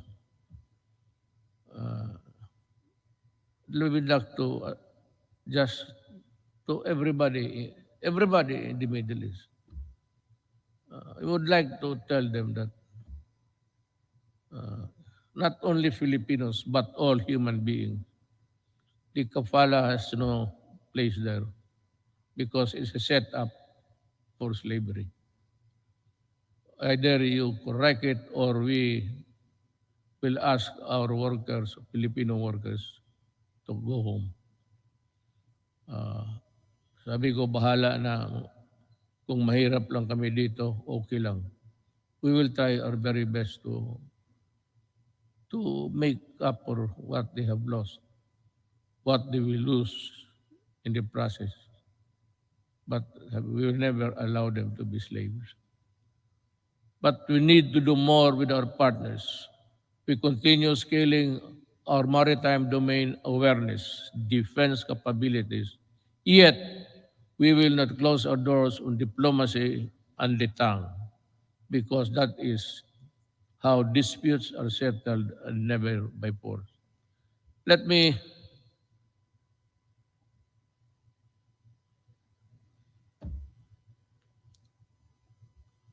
alam mo, I respect the opinion. You should be aware by now of how I talk, especially on matters of crucial matters that involves the country. Ito bang arbitral ruling? I've said it I think in the later part of the speech. I said that what's your problem in the arbitral ruling? America and some Filipinos, brilliant Filipinos, I would say, keep on pushing for something which I really do not know. I have made a speech before the UN. Nakasump lang rin, nandito lang ako. Hindi ako pumunta doon. But in that speech, I laid down the bare, sabi ko, ng ating administrasyon. Ano pa ang gusto ninyo? But ito ngayon, that there is the arbitral ruling, you know, what I did was I was just being nice to them. But for some people to say that I was helped by China in being president, these idiots, really. I will never do that. Hindi na bali ako, hindi ma-presidente, hindi talaga gagawin yan. To be, what? Receiving money from China to buy votes? They say that they help. Maybe in some Chinese communities, the gossip going around was that support Duterte. But the whole of the Chinese community in the Philippines went for me. Why? Kasi sa Davao nung mayor ako, ni minsan hindi ako tumatanggap baski Christmas gift. Dito dito sa Maynila, presidente ako ngayon. Maraming magpadala ng baril, kung ano diyan, gobs. Sabi ko, isauli mo yan. Yung mga relo, itong aking relo, it's IWC. This is only 300,000. But the patik that has come way me, sinauli ko talaga, return it. O pag hindi, itapon mo sa Pasig sa harapan nila. Hindi ako tinulungan ng China. Nag-usap kami ng China civilly, but after election. And after election, I was a good friend of presidency. Until now. Pero ito, China magdayo, bakit ako magpakamatay dyan? Yung sundalo ko, ubusin ko. How can we fight China? Do we have the weapons? Do we have the everything? Now comes America. They say that if the attack is against the Philippines, they will defend. But they issued a statement that America does not meddle in conflicts involving the boundaries of other nations. And if America has to go to war, you would have to go to Congress to get, American Congress to get that authority to go to war. That is why many presidents, hindi na lang, it was just not an error, a mistake, a malicious mistake. No president has ever been punished for attacking nations, getting into a fight with nothing. And if they come here, well, ang problema kasi nandito na yung balingiga. Sa uli na lang natin, uli. Maybe I'll just return and pag ito it's no big deal to hear to bells. Ring it until you die. Fulfilling my promise to our coconut farmers and the Filipino people, my administration has worked with Congress to pass the Coconut Farmers and Industry Trust Fund Act.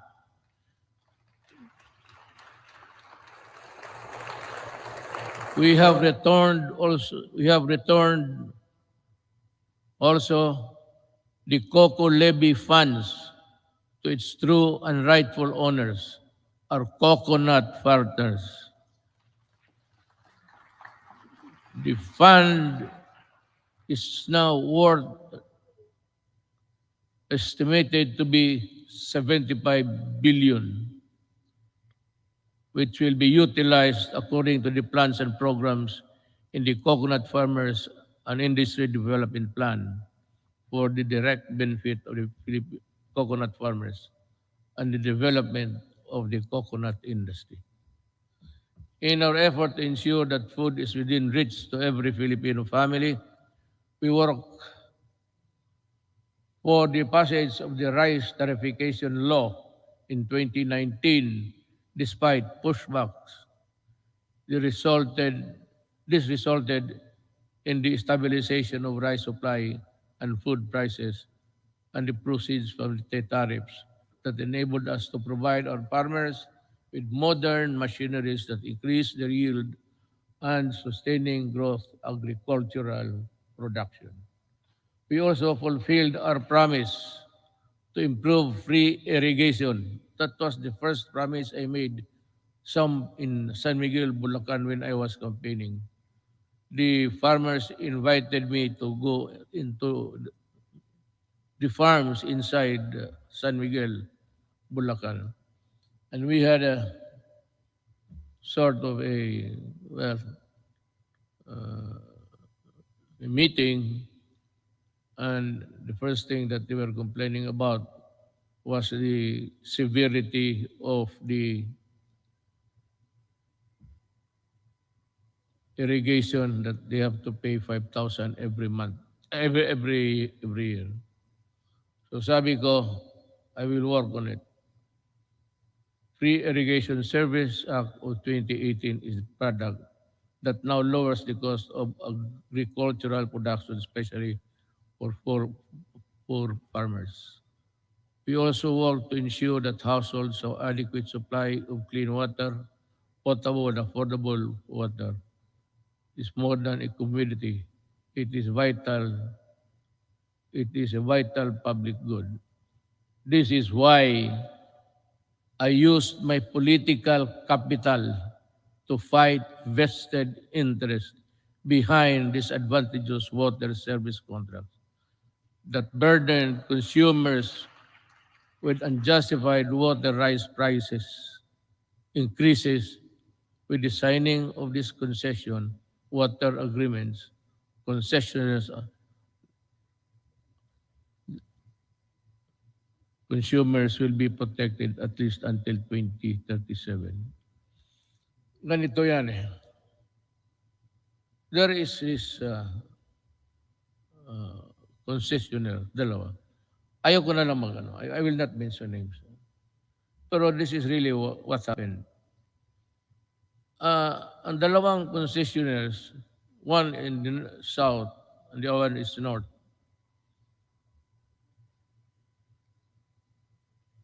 As the rich cartel dito sa Southeast Asia,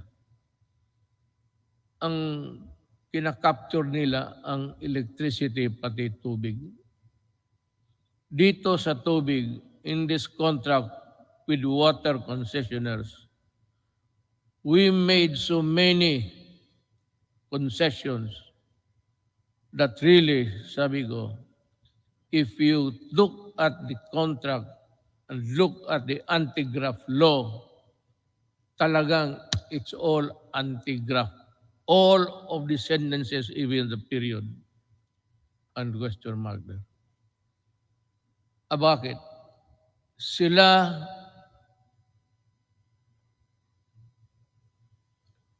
walang problema sa tax because the people, consumers, will pay the taxes for them. Sila kung malugi, sabi na, hindi nila kasalanan, and I can think of it, through not of their own fault, sabi doon, bayaran natin sila malugi. We pay for the tax corporation nila. At sila ang mag-decide kung i-increase nila o i-decrease nila ang water prices. The regulators Itong mga regulator sa Pilipinas, walang magawa and they acceded to the contract. It was really, I do not know how to put it. Kaya ako nag-pardon, di ba? Di ba nagmura ako? Sabi ko, biro mo kung malugi sila, babayaran pa natin.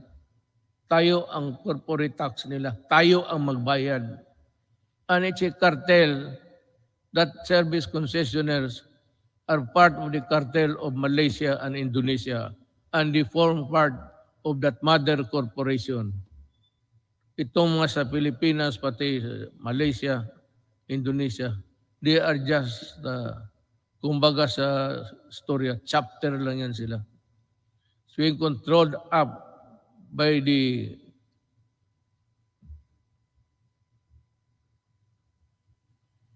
kaya sabi ko, wala ito. I told them, I told Dominguez, tell them that I am no longer honoring the contract.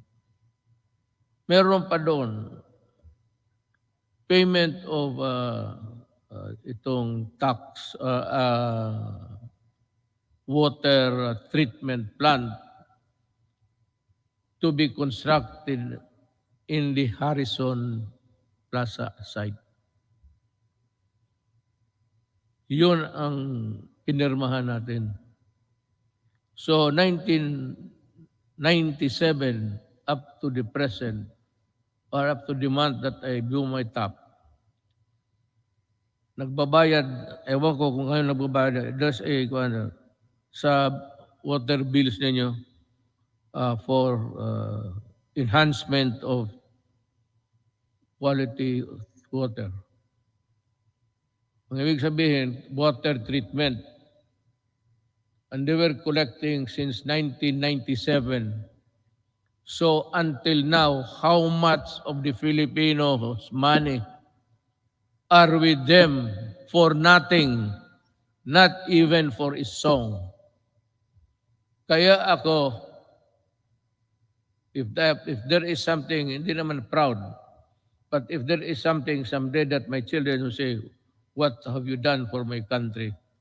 Sabihin ko, sila. Talagang inupakan ko sila. Sabi ko, ayaw ninyo? You do not want it? Well, okay. I will just confiscate your system and call the military to operate it.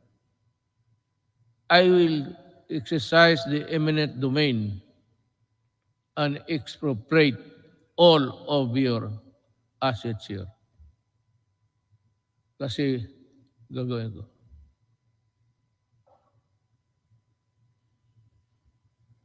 Yun ang nangyari sa... So that sinabi ko sa military in one of our meetings immediately after that incident, I said, if I do not make it to the finish line, kindly, look kindly at the Filipino at tanungin ninyo kung ano na ang nangyari sa kanila. Yang tubig na yan. Now there is a new contract. I have not yet, I have to thoroughly digest it inside. I have to absorb it, every word of it, that the Filipino is protected. Pag nandyan na yan, then I will sign. But I will not forget. I'm telling them, the crime is there already. And any Filipino who would want to go after you can. Sabi ko, I will not free you. I will not, there's no waiver in you. I will never allow that. Just make a new contract. Just realize every day that I can call you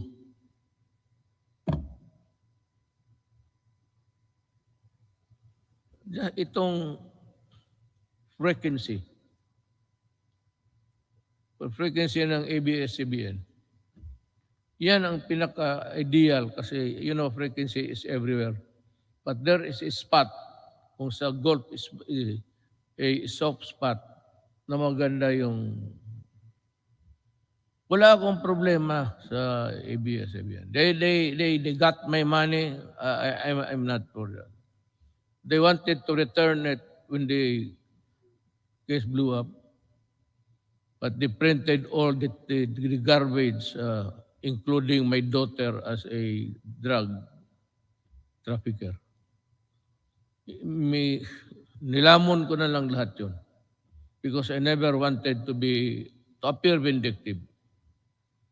But itong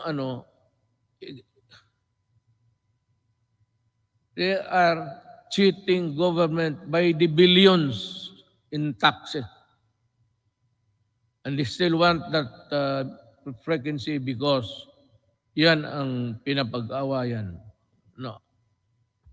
I will give it to a Filipino na gustong magawa ng tamang unpay because isa ABS-CBN, even their equipments were imported tax-free.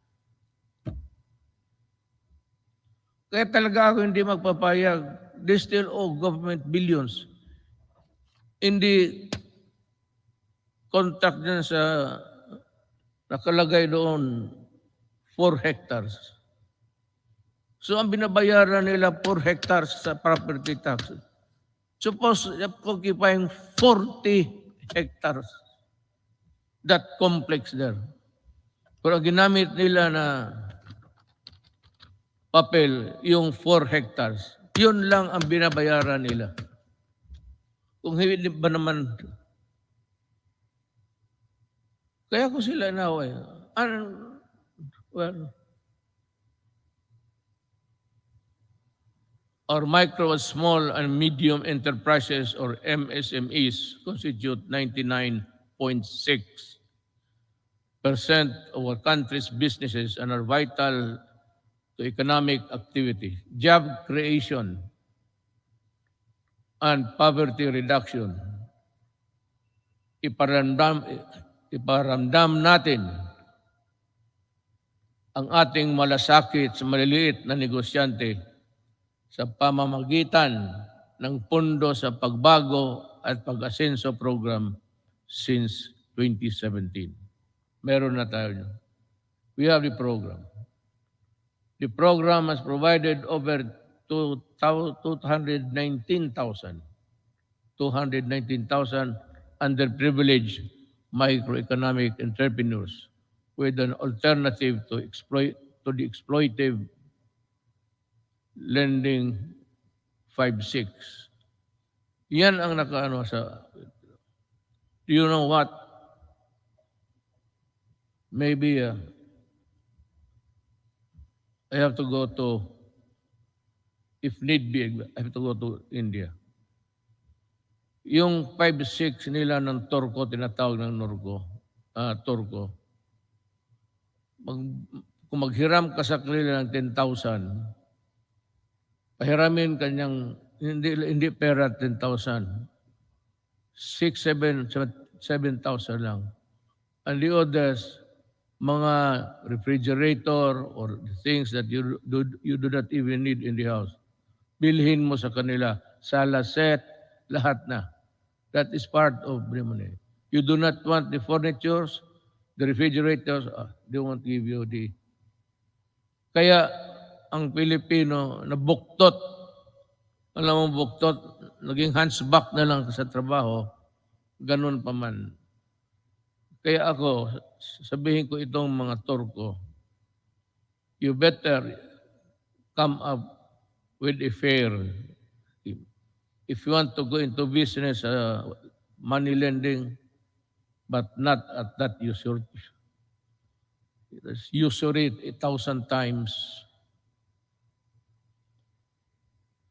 Likewise, to further support development of our micro and small business, we initiated radical reforms in the tax system to ease the taxation burden and increase the net income of lower wage earners and small businesses. Thanks to Congress.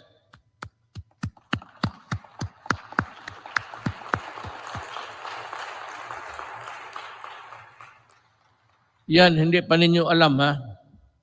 Sabi ko lang, thanks to Congress and our revenue-generating agencies, our tax reform sustained our economic growth from the third quarter of 2016 to the fourth quarter of 2019, which made the Philippines one of the fastest-growing economies in Asia until the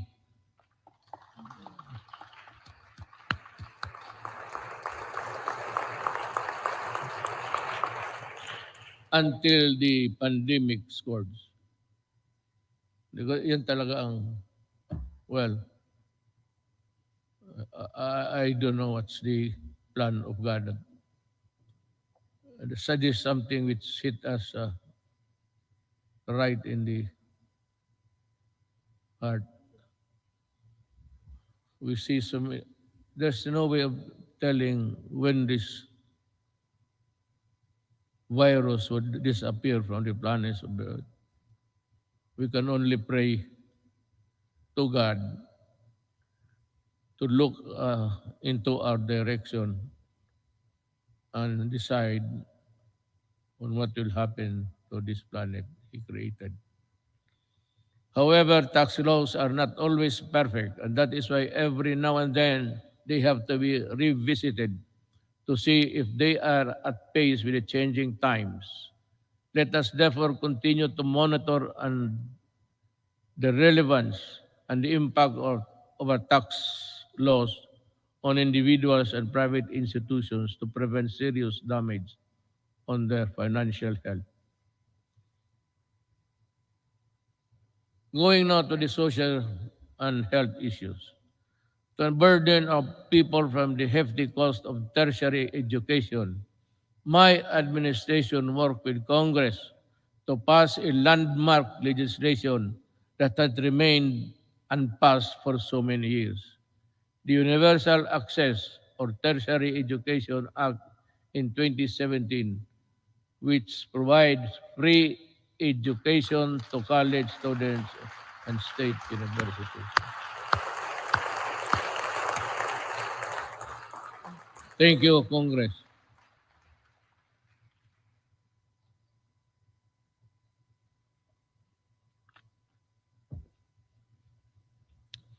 We also passed the Universal Health Care Act in 2019.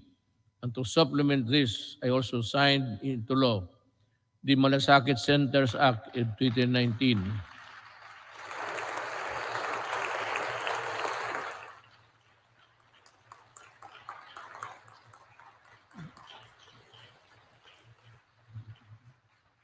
Kasi ganito yan eh. Pag ang pobreng Pilipino na sa ospital, magpunta pa siya doon sa kung saan makahingi ng tulong. So, ang ginawa, just like in Davao, ginawa namin, yung lahat na kailangan, yung internal revenue, kung nandyan, business permit, dyan na lang sa isang lugar, medisina, kunin nila. Dyan mismo sa hospital. Hindi na sila maglakad-lakad. And to me, that is one of the most, let me find the right word, a poignant act of Congress and of the Executive Department.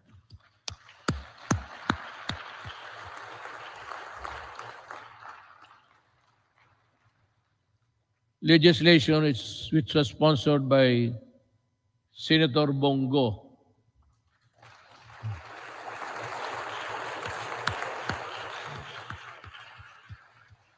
If you feel like standing up, you can,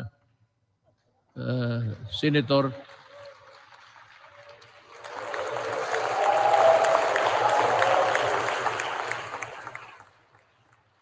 Masikat ka pa sa guest speaker.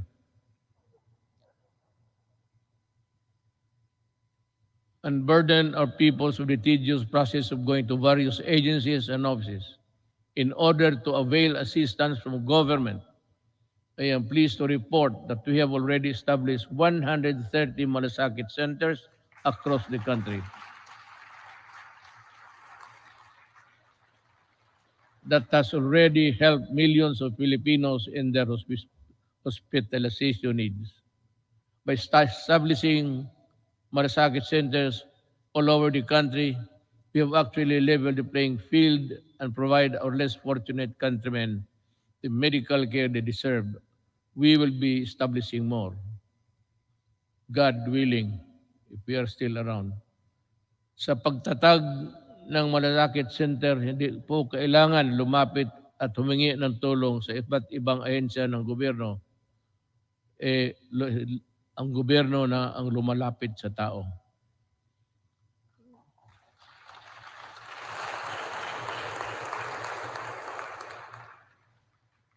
So, let us talk about COVID.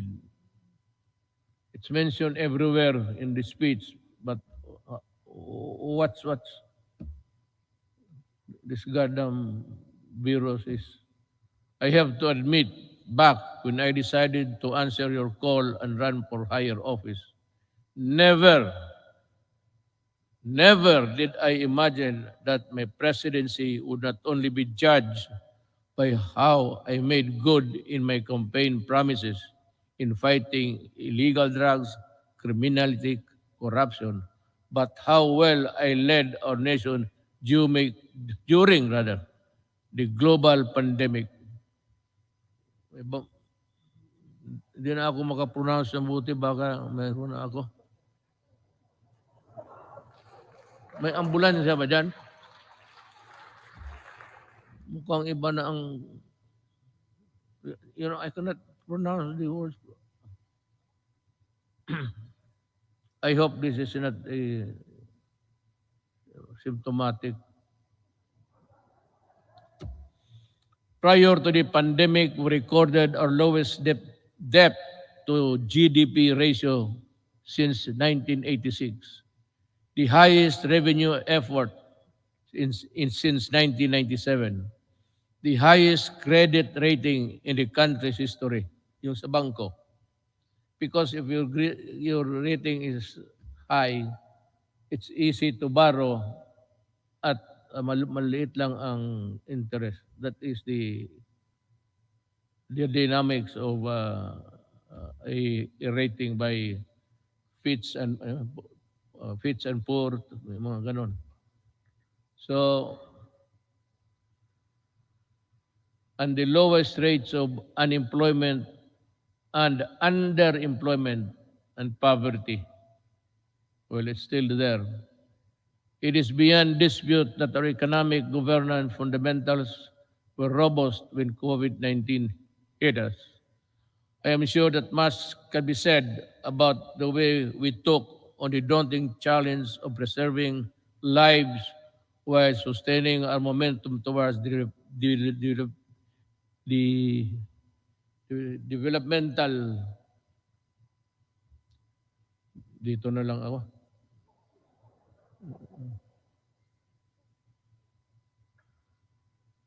goals. Naturally, we prioritize saving lives. Buhay muna bago ang lahat. Ibig sabihin, inuna natin yung gastos, yung pera natin sa pandemic. Kinuha ng lahat ng mga budget. Si Dominguez yan. Yun ang ginamit ninyo sa Bayanihan 1 and 2. Doon natin kinuha yung pera. We move quickly to safeguard the well-being of every Filipino through preventive and responsive health and safety measures and broad inclusive social amelioration programs, or SAP. Thanks to the support of Congress, we launched the most extensive social protection program in our country's history with the Bayanihan passage of Bayanihan 1 and Bayanihan 2.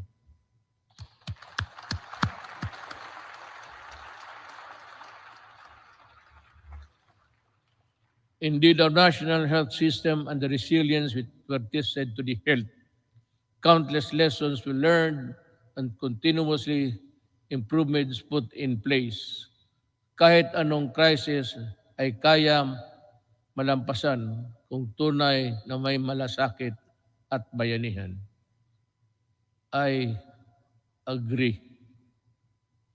At the early stages of the pandemic, our testing capacity was very limited. Recognizing the importance of conducting more tests to ensure early detection and timely isolation of confirmed COVID-19 cases, we ramp up our testing capacity. We now have more than 260 accredited laboratories nationwide, which is still capable of conducting at least 50,000 tests daily. All regions now can conduct their own COVID-19 tests. To take care of mild and asymptomatic cases, we established over 9,000 temporary treatment and monitoring facilities across the country, with a total bed capacity of more than 140,000. Together with the local government and the private sector, we quickly established mega quarantine facilities that could accommodate more cases. Modular hospitals and quarantine facilities you have also been established nationwide, especially in Metro Manila. For our severe COVID cases, our tireless health workers will continue to ensure that you are provided with the best care round the clock based on the latest development global best practices. Our health experts continue to actively participate in the search for safe and effective COVID-19 medicines. With the help of Congress, kita mo sa lahat, I never said, wala kang magiging ito that I developed cause the construction of a bridge that is nowhere to be found today. Yung mga, ako sa inyo talaga, with the help of Congress, we passed 13 measures that establish the new and improve the capacity of existing hospitals around the country to provide quality care and services. Our people, especially amid the ongoing pandemic 19.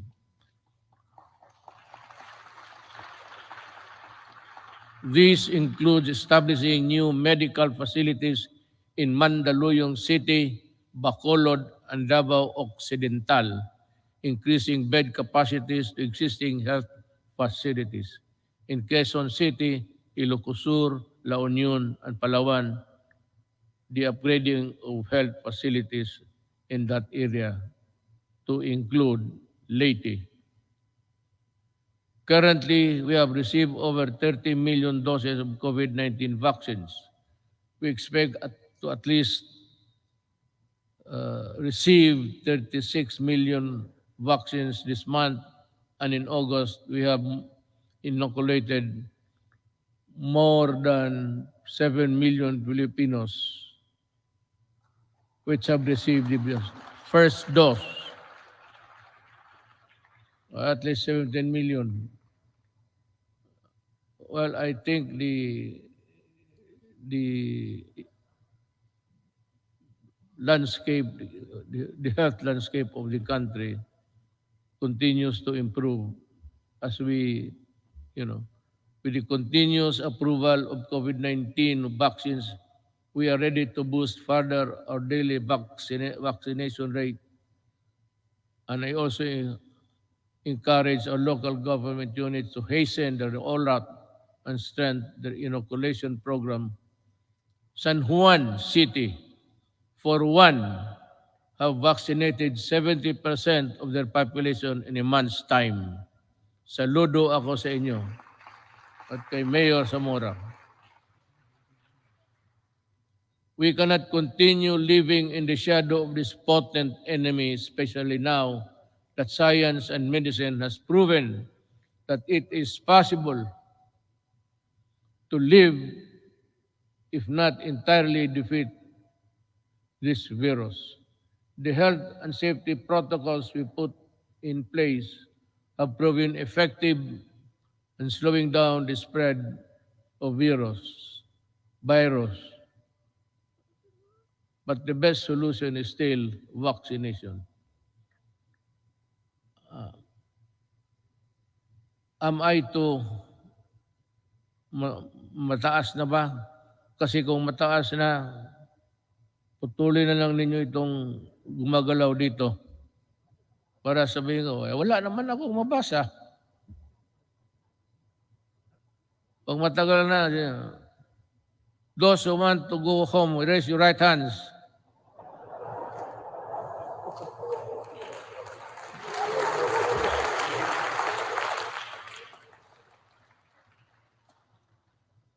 Pati si Monsignor, magkagtaitaas niya kamay niya. That is why I implore our countrymen who are now in the list of sectors to be inoculated to get vaccinated now. And to those who received their first doses, please return for your second shot. I also ask for patience for those who are next in line to receive vaccine. More and more COVID-19 vaccines are arriving each week, and you will soon have your turn. Corollary to this, it is high time that clear and precise uniform protocol and guidelines are issued in anticipation of the vaccination of more Filipinos and the steady reopening of our society. You know, pagpasensyahan ninyo ako, I ask, I beg your kind indulgence. But I have to talk about something which would affect us all. It seems that this government is too far away from the people. Yung serbisyo talaga na totoo. Nung isang araw nakita ko, I don't have to know what place was that. Ang mga tao nakapila. And they say that they were there at 4 o'clock. Lumalakas yung ulan, sa payong lang sila.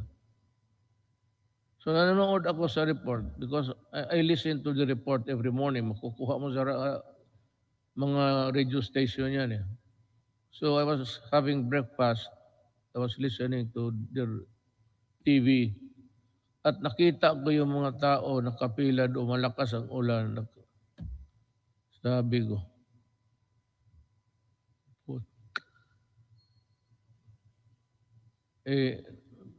doon sa breakfast table, nagmura ako. Pero dito, good boy man ako kay may mga religious dyan. Baka. I just call on the National Task Force Against COVID-19 to see to it that this happens. The protection.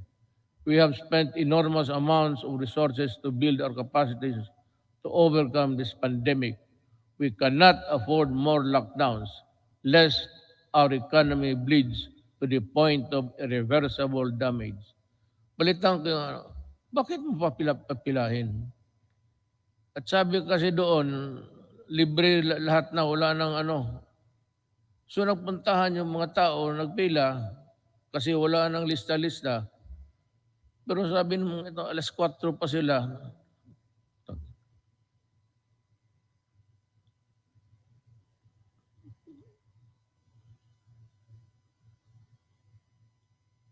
Hindi lang ako pwedeng alam mo sa totoo lang, hindi naman ako nagyayabang. I'm just an ordinary Filipino citizen. Just like you, I get hurt when people are nearly almost brutalized. Bakit hindi ka magkuha? It's rain time. Malakas ang monsoon, southwest monsoon, dumadaan talaga sa Pilipinas. Gamitin mo utak mo, you should look for a gym. At bigyan mo lahat ng tao ng number. Hanggang dito lang po dito. Hanggang dito lang tayo, balik kayo. Itong bukas, from 15 to 20, kayo na naman bukas. Bigyan mo lang card. Prepare a card where you can, the marshal will go around the queuing na, bakit mo, hindi ko maintindihan, ano, this media, hindi ko maintindihan, bakit gawain mo yan sa Pilipino? Yan ang tinatanong ko. Why do you have to do it to the Filipino? You can always, maghanap ka ng, there's always a gymnasium. Mga eskwelahan, walang klase ngayon. Bakit hindi mo gamitin doon? Bakit ka maghanap ng isang tarantado?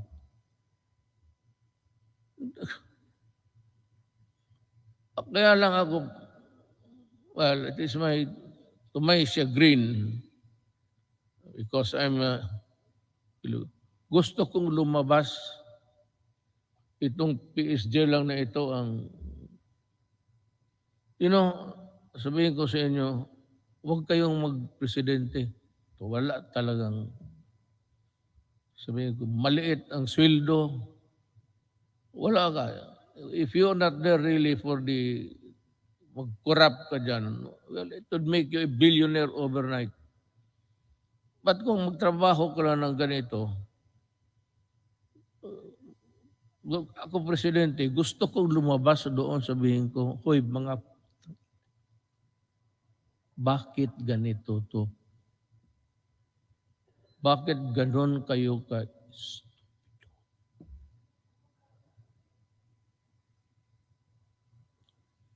I mean, the Filipino does not deserve it. Even if they are not paying taxes. Because the theory of government is that all money belongs to the people. And the money is there. It belongs to all of us. And it should be used for public good. But what is the use of public good if you are not good and stupid? So, ganun ang mangyayari sa Pilipino. I'm just letting off my... Kasi kung hindi lang talaga bawal, itong PSG, hindi ako pinapalabas. Sabi ko, magpunta ako na, sir, hindi pwede yan, hindi pwede. Kulong talaga ako. Magpresidente ka, sa totoo lang, you are a prisoner. You are brought here, kunyari ka pa, di chopper ka, di gwardiya, patos uwi ka doon sa bahay mo. Tapos hindi ka na makalabas. Priso ka talaga. Tawagin mo ang security, yung gusto kong pumunta, sir, pasensya na. Tapos pagalitan mo, sabihin mo, sir, ang authority namin does not come from you. It comes from a law. So, kami ang masunod. Talagang, sige ka, perma, bunch of papers, you read it hanggang umaga, trabaho ka. Sweldo mo, ganun lang. Just give me 219,000. Tapos ganun ang trabaho. Mag-isa ko. Butit ngayon, kaya nandito yung asawa ko at dito yung anak ko. Nabubuhay yung loob ko, mag-uwi ako sa bahay ngayon. Looking forward. Today is my last State of the Nation address. But this is by no means my swan song. I shall never cease to implore Congress to pass vital and critical legislation as well as to push the entire government to ensure nothing less than the full recovery and revitalization of our country. But to do this, it is necessary for us to first overcome the crippling fear, anxiety, and uncertainty that that was caused by the threat of the COVID-19 virus. Well, I really do not know what to do. I have to listen to the task force. This is a group of people volunteering to be a collective advisor or that would give you the advice collectively, we put it that way, na sila ang magsabi. And we're just waiting for the word. I am referring to COVID-D Delta. It is rampaging now in Indonesia, Thailand, India, and many parts of Asia. And ang sabi doon sa the Western medicine says that it is far more aggressive and far more dangerous, and it can cause death easily than the COVID-19 original. So this is as good as any other time to say it. If says that it is really dangerous, you have to go back to lockdown.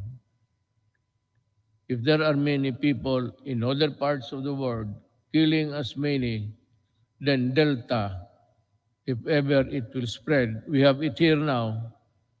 I hope it will not go any further. But if something wrong happens, I'll have to be strict. And I have now my word that there will be, just like what happened in the early days. Kung ganon ang COVID-D, saan tayo pupunta? And if it requires a new vaccine, we do not have it yet. I don't know what, maybe we'll just have to pray for salvation. Sabihin natin, Diyos, we have done everything, but this time we are really put hard on these things that happen. Rest assured, we will exert every effort to ensure the lost livelihood of our affected countrymen. I have recently signed an executive order creating a task force that will shepherd the country's national employment recovery strategy. The task force recently partnered with the Employers Federation of the Philippines to implement the reforms Rebound and Recover program that aims to vaccinate qualified workers to fill in more than 1 million jobs. These jobs will be created by business association in the fields of construction, information, technology, POP, and electronic to our business association. Thank you for joining in our effort to bring back lost income opportunities for our workforce. Another important component of our employment recovery strategy is the retooling of our workers to prepare them to better job opportunities. Since the start of the community quarantine, over 1.5 million availed of the TESDA's free online training program. I am directing the National Employment Recovery Strategy Task Force, particularly TESDA, to ensure the upskilling of our workers and increase their employability. I expect the task force to work double time, not only to recoup job losses, but more importantly, to rehabilitate the economy and help our hardest hit sectors. Through COVID-19 assistance to start enterprises or CARES program, we released 988 million pesos worth of loans to over 14,000 enterprises, Bayanihan 1 and Bayanihan 2. Released 2.9 billion pesos worth of loans to over 12,000 enterprises, including our displaced OFW enterprises in the tourism sector to help them start or sustain their business amid the pandemic. Along this line, I would like to renew my call to Congress to immediately pass the amendments of priority legislative measures such as the Foreign Investments Act, the Public Service Act, and the Retail and Trade Liberalization Act.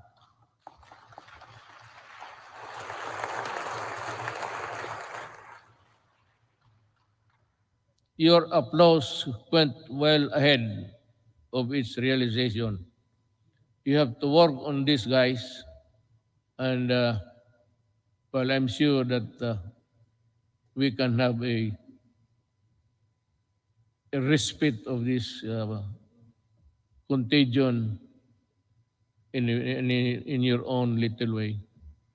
Finally, I would like to reiterate my call for Congress again to pass legislation to establish a single agency that shall focus on and respond quickly to the needs and concerns of our OFWs. I pray that our next leaders and our future generations will not squander our natural resources and fight for integrity of our environment in a manner fiercer and more effective than my administration had ever done. The pandemic has taken so much from us as a nation, but like other adversities that tested us time and again, it can never take our courage and resilience and the spirit of Bayanihan one, rather Bayanihan, and the value of the malasakit are now indelible in us Filipinos. We shall use these gifts to forge ahead towards a better normal. As we come to a point where the risk of COVID-19 transmission can, we, to a certain extent, be managed, and I'm hopeful that we shall be united in forging ahead towards bringing the country back to its robust growth path. Let me end by adding this particular statements. We are on learning, education, and learning. Despite our inability to conduct face-to-face classes during this pandemic, we remain determined to deliver quality and accessible education to all. Creation of the basic educational learning plan.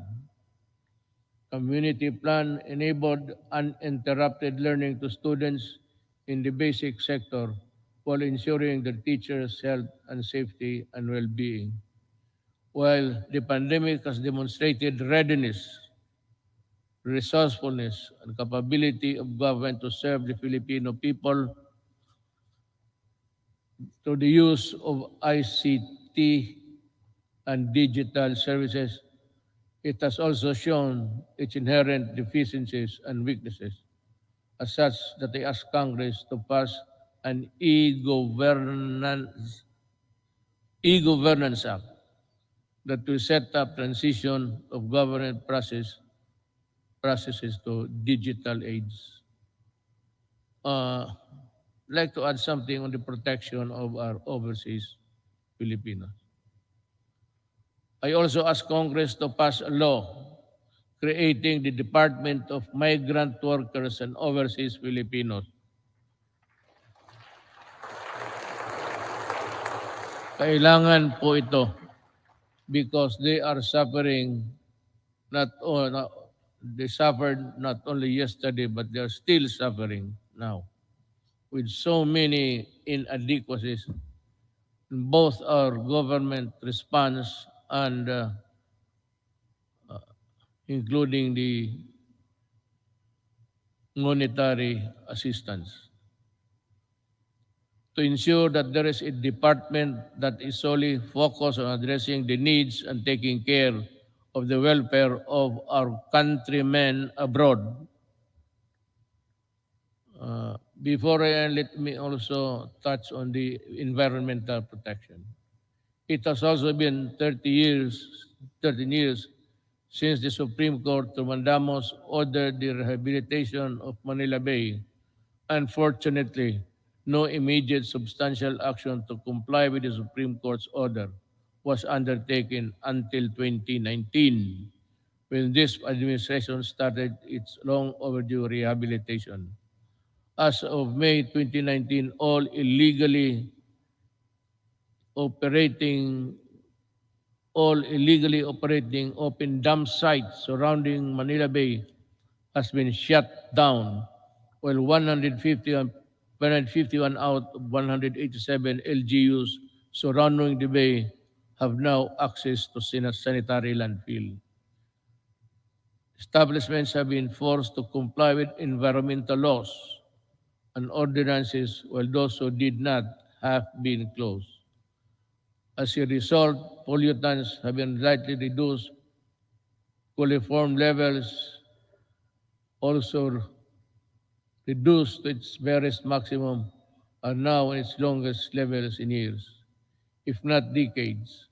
I urge the DENR to sustain the efforts to continue working with our LGUs to restore Manila Bay to its former glory.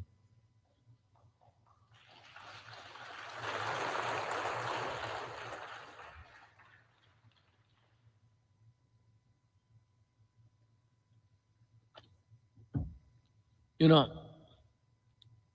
just one little thing before we end. Yung pag-ano sa Manila Bay, where there is the corner where all of the garbage by current, by action of the current. Nandito marami sa likod ng Luneta.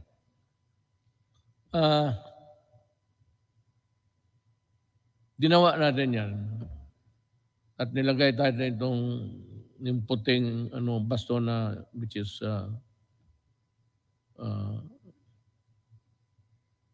scattered into small pieces. Nawawala minsan yan because of the waves. So every now and then, we still have to replenish because we cannot change the nature of our shores. That is how it is. It is not a permanent fixture there, doliform. It is there from the mountains, and we break it down and bring it to the sea. But that would occupy that place, irrespective of there is a high tide or low tide. Nakakatulong yan. At nawawala yan.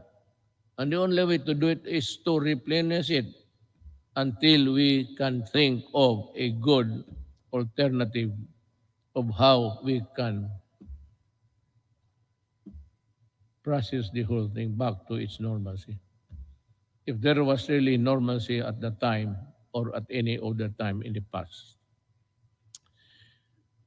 On the resilience, again, dinagdag ko na lang ito. So time is good and at any other time again to ask you. In line with this, we hope to pursue the creation of public entities dedicated to managing emerging and re-emerging diseases. I thus fervently ask Congress to enact a law creating the Center for Disease Prevention and Control and the Virology and Vaccine Institute of the Philippines. We must have them. Baski gaano natin kahirap, however poor we are, I think that the Filipinos, given the proper support and the things, the equipment that they have to use. We can, I am sure that the Filipino brain can also process or make vaccines in the future.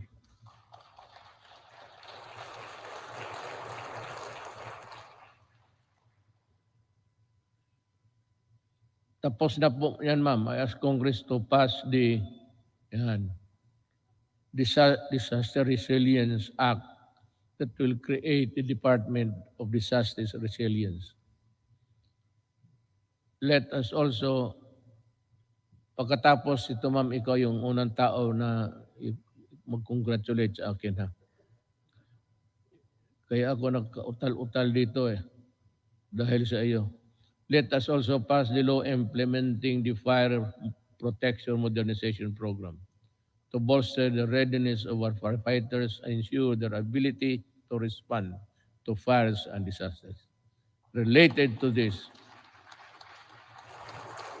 importante ang trabaho ng bombero, maniwala kayo. They must also be there during a disaster happening. Let us also push for the mandatory establishment of education centers in every city, province, and municipality throughout the country, which shall provide the basic needs and assistance to all evacuees during times of emergency. Now, there is now the conclusion. Yes, I will. Ay, salamat. Pochang Duterte to. The lights go out for this administration 11 months from now. The work that we started and expected to finish within constitutional time frame of 6 years has been told.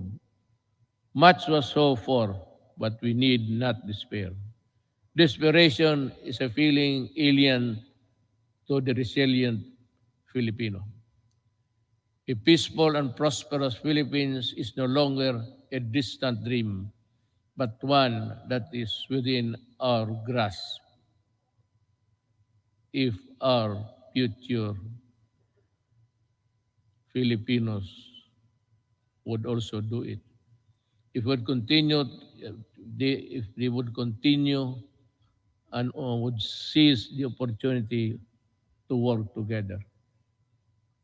Malaki ang papasalamat ng mga kababayan natin, lalo na silang sinasabi na mas panatag ang loob nila ngayon.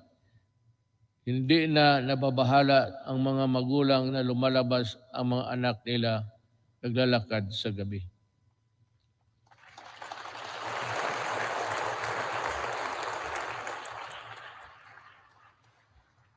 I will not elaborate on anything. You can draw your conclusion. Alam mo,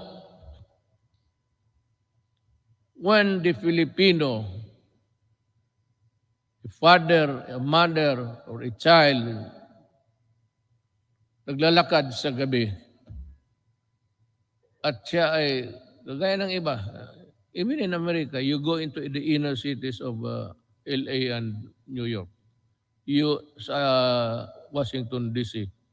There's a corner there, they say, do not go there because you'll not come out alive. Ganon, kung hindi maglakad na sila, puro takot na lang ang nasa loob nila, ma-hold up sa jeep. Tapos pati yung taga-ombudsman na buntis, patay pa, pati yung bata sa loob ng tiyan. But just to get the money to buy shabu. Because when the monkey is riding on your back, yung katawan mo hindi mo na that is why you need to higop, sip. Kailangan mo maghigop at kailangan mong pumatay pag wala kang pera. Hindi naman talagang papatay. Maybe not. The mind is not ready for that. But in the struggle, you put up a struggle, if you are the owner of the money, talagang papatayin ka kung hindi mo ibigay. Yan ang ayaw ko. Kaya nung na-mayor ako sa Davao, ganito, mga mga umalis kayo sa daan. Yung daan, yung public transportation is for public good. Huwag mo silang takutin na magkanto pag-uwi. Nandyan, nagiinom man sa... Yan ang hilig ng Pilipino. Mag-inuman. Hindi mo malaman ang mga nag-uwi na babae, they have to take another route that would be longer because nandyan mga standby. So the streets are unsafe. Ino-hold up, pinapatay. Sabi ko doon sa Davao na lang, wag na lang ako dito sa Maynila. Hindi naman talaga ako nakikialam dito. Pero alam nila, alam ng pulis kung ano ang gusto ko. Magprangkahan tayo. Sabi ko sa pulis, isauli mo yan. The roads, the highways are for law-abiding citizens of this country. Yung mga kriminal, yung mga the dregs of society, huwag ninyong gamitin yung mga daan, hindi para sa inyo yan. And I will see to it that you are not there. Be sure that when I pass by, I do not see you. Because if I see you, I will dance with you. Isauli ko. Kaya ngayon, medyo hindi naman talaga But yung mga sales girl, mga shopping center, panatag na ang loob nila. At least chances of being mugged, murdered, and raped. Yan ang ayaw ko. Pag malayo, nakahigop na, kunin yung pera, hilain doon sa medyo maliit na mga grassy portion and rape. At papatayin. Yan ang hindi ko matanggap. Just like yung Pilipino sa Wiki, I may be just a little bit crazier than the others. But that is what I am. Ayaw ko yung, lalo na magsyabo ka, tapos magpasyal ka kung ano, wala kang makuhang pera, aakyat ka ng bahay. Just like that bank teller. It was raining so hard, just like the rains that we had experienced. It was pouring almost cuts and nails. Ang lakas talaga ng bagsak ng ulan. She went home to knock the door and pump the door loud. But ang parents nilang matanda niyang parents, hindi nakarinig. So anong ginawa nitong mga sa construction workers? Because diyan nga ako galit sa dugay. Nabibili nila mura. So it's 200, 300. Susuyupin nila. At pag nakasuyop ng droga yan, maghanap ng alkohol yan. Sigurado yan. Pag tama ng alkohol, pati yung ng droga, it shrinks the brain. Yung babae, she was just picked up and brought to the construction site near the house. Tapos ni-rape doon, pinatay, sinunog pa. Oh, yan ang hindi ko talaga maintindihan. I cannot recall yung bata na 3-year-old rapin mo. Ang problema nito, ang nakikita nila, ang patay ng mga kriminal. Well, how about the victims on the other side? Bakit hindi ninyo tignan and see what these criminals have done to our children, to our wives and daughters? may listahan kayo. Ang listahan ninyo doon sa namatay, hindi ba kayo maligaya niya, wala ng kriminal? Pero pag tinry mo dito, ilan ang patay na inosente, pati pulis ko at sundalo na mamatay dyan. Baka akala ninyo kriminal lang.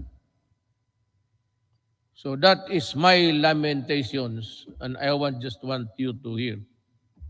In my 5 years in office, we made real change in governance to the reforms we pursued. However, for this governance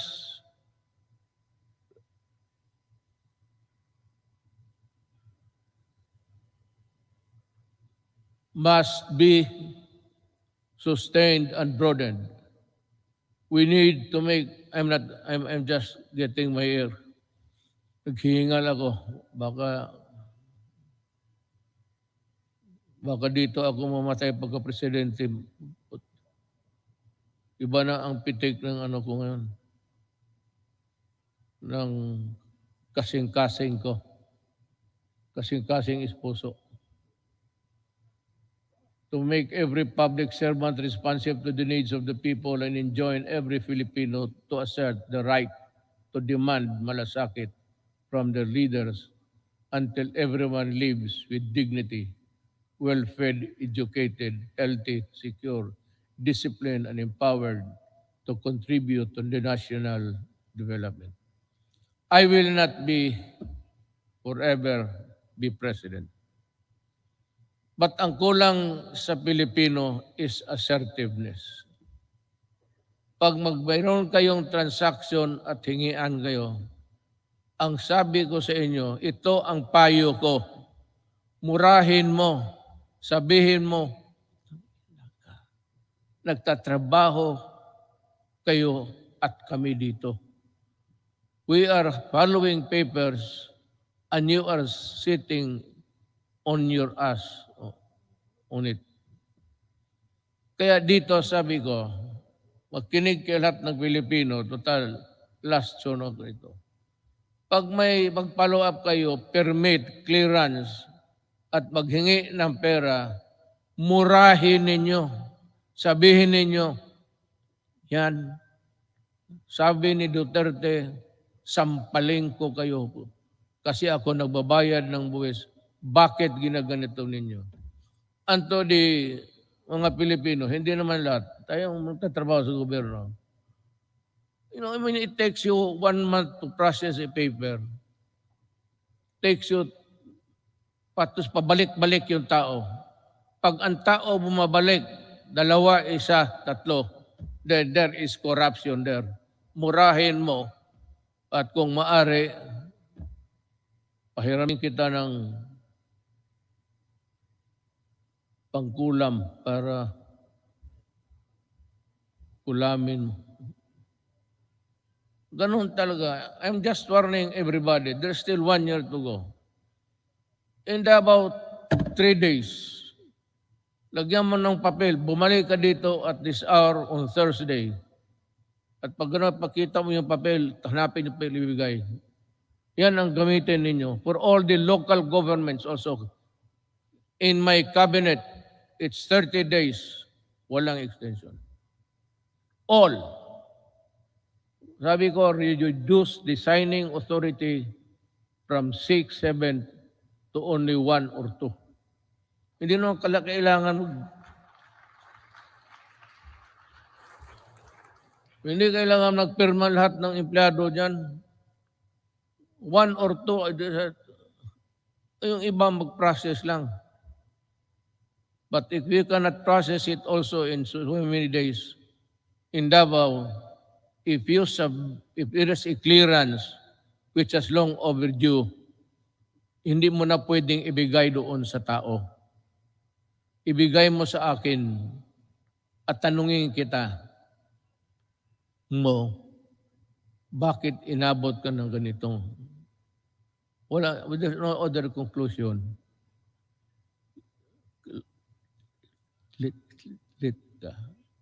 Corruption. Kagaya, what is true in Davao is true for the entire Philippines. Mabutit na rin niya nakapagsalita ako ng freely with you Total, last ko naman itong SONA.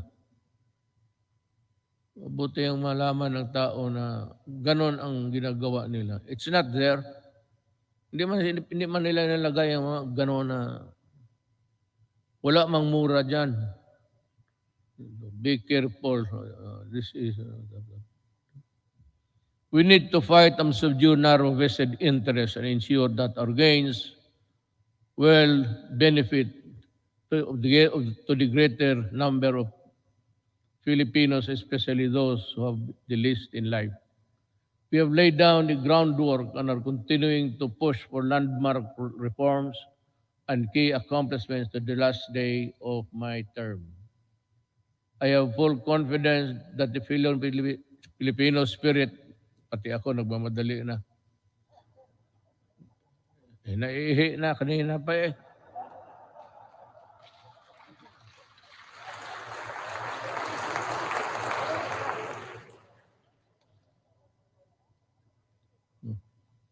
It's a natural human biology, so what's the big deal? Bakit kayo magpakpak kung napaihi na ako? Sa bagay, alam ko rin, nahiya kayo magtindig. Puno ang pila nito pagdating sa CR maya. I have full confidence that the Filipino spirit will persevere and triumph together. And together, let us rise as a nation. Thank you.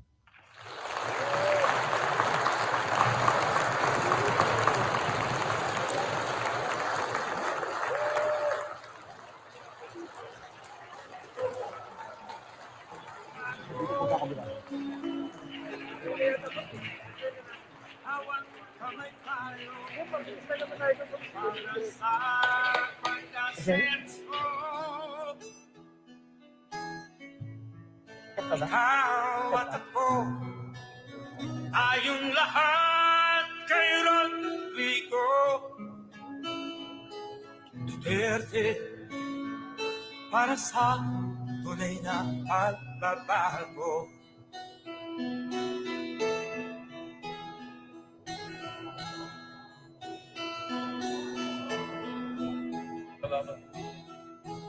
Masdan mo ang paligid, alam ang Congratulations. mga krimen, rape, droga at On the part of the Senate, the joint session is hereby adjourned. The part of the House of Representatives, this joint session is hereby adjourned.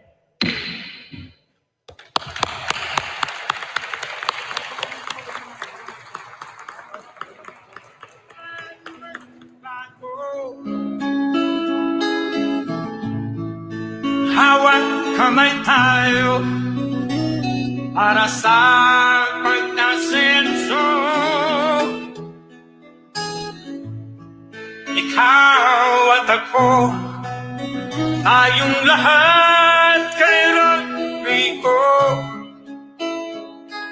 Duterte para sa tunay na pagbabago. Why am I here? I am here because I love my country and I love the people of the Philippines. Ikaw at ako, tayong lahat kay Rodrigo Duterte para sa tunay na pagbabago.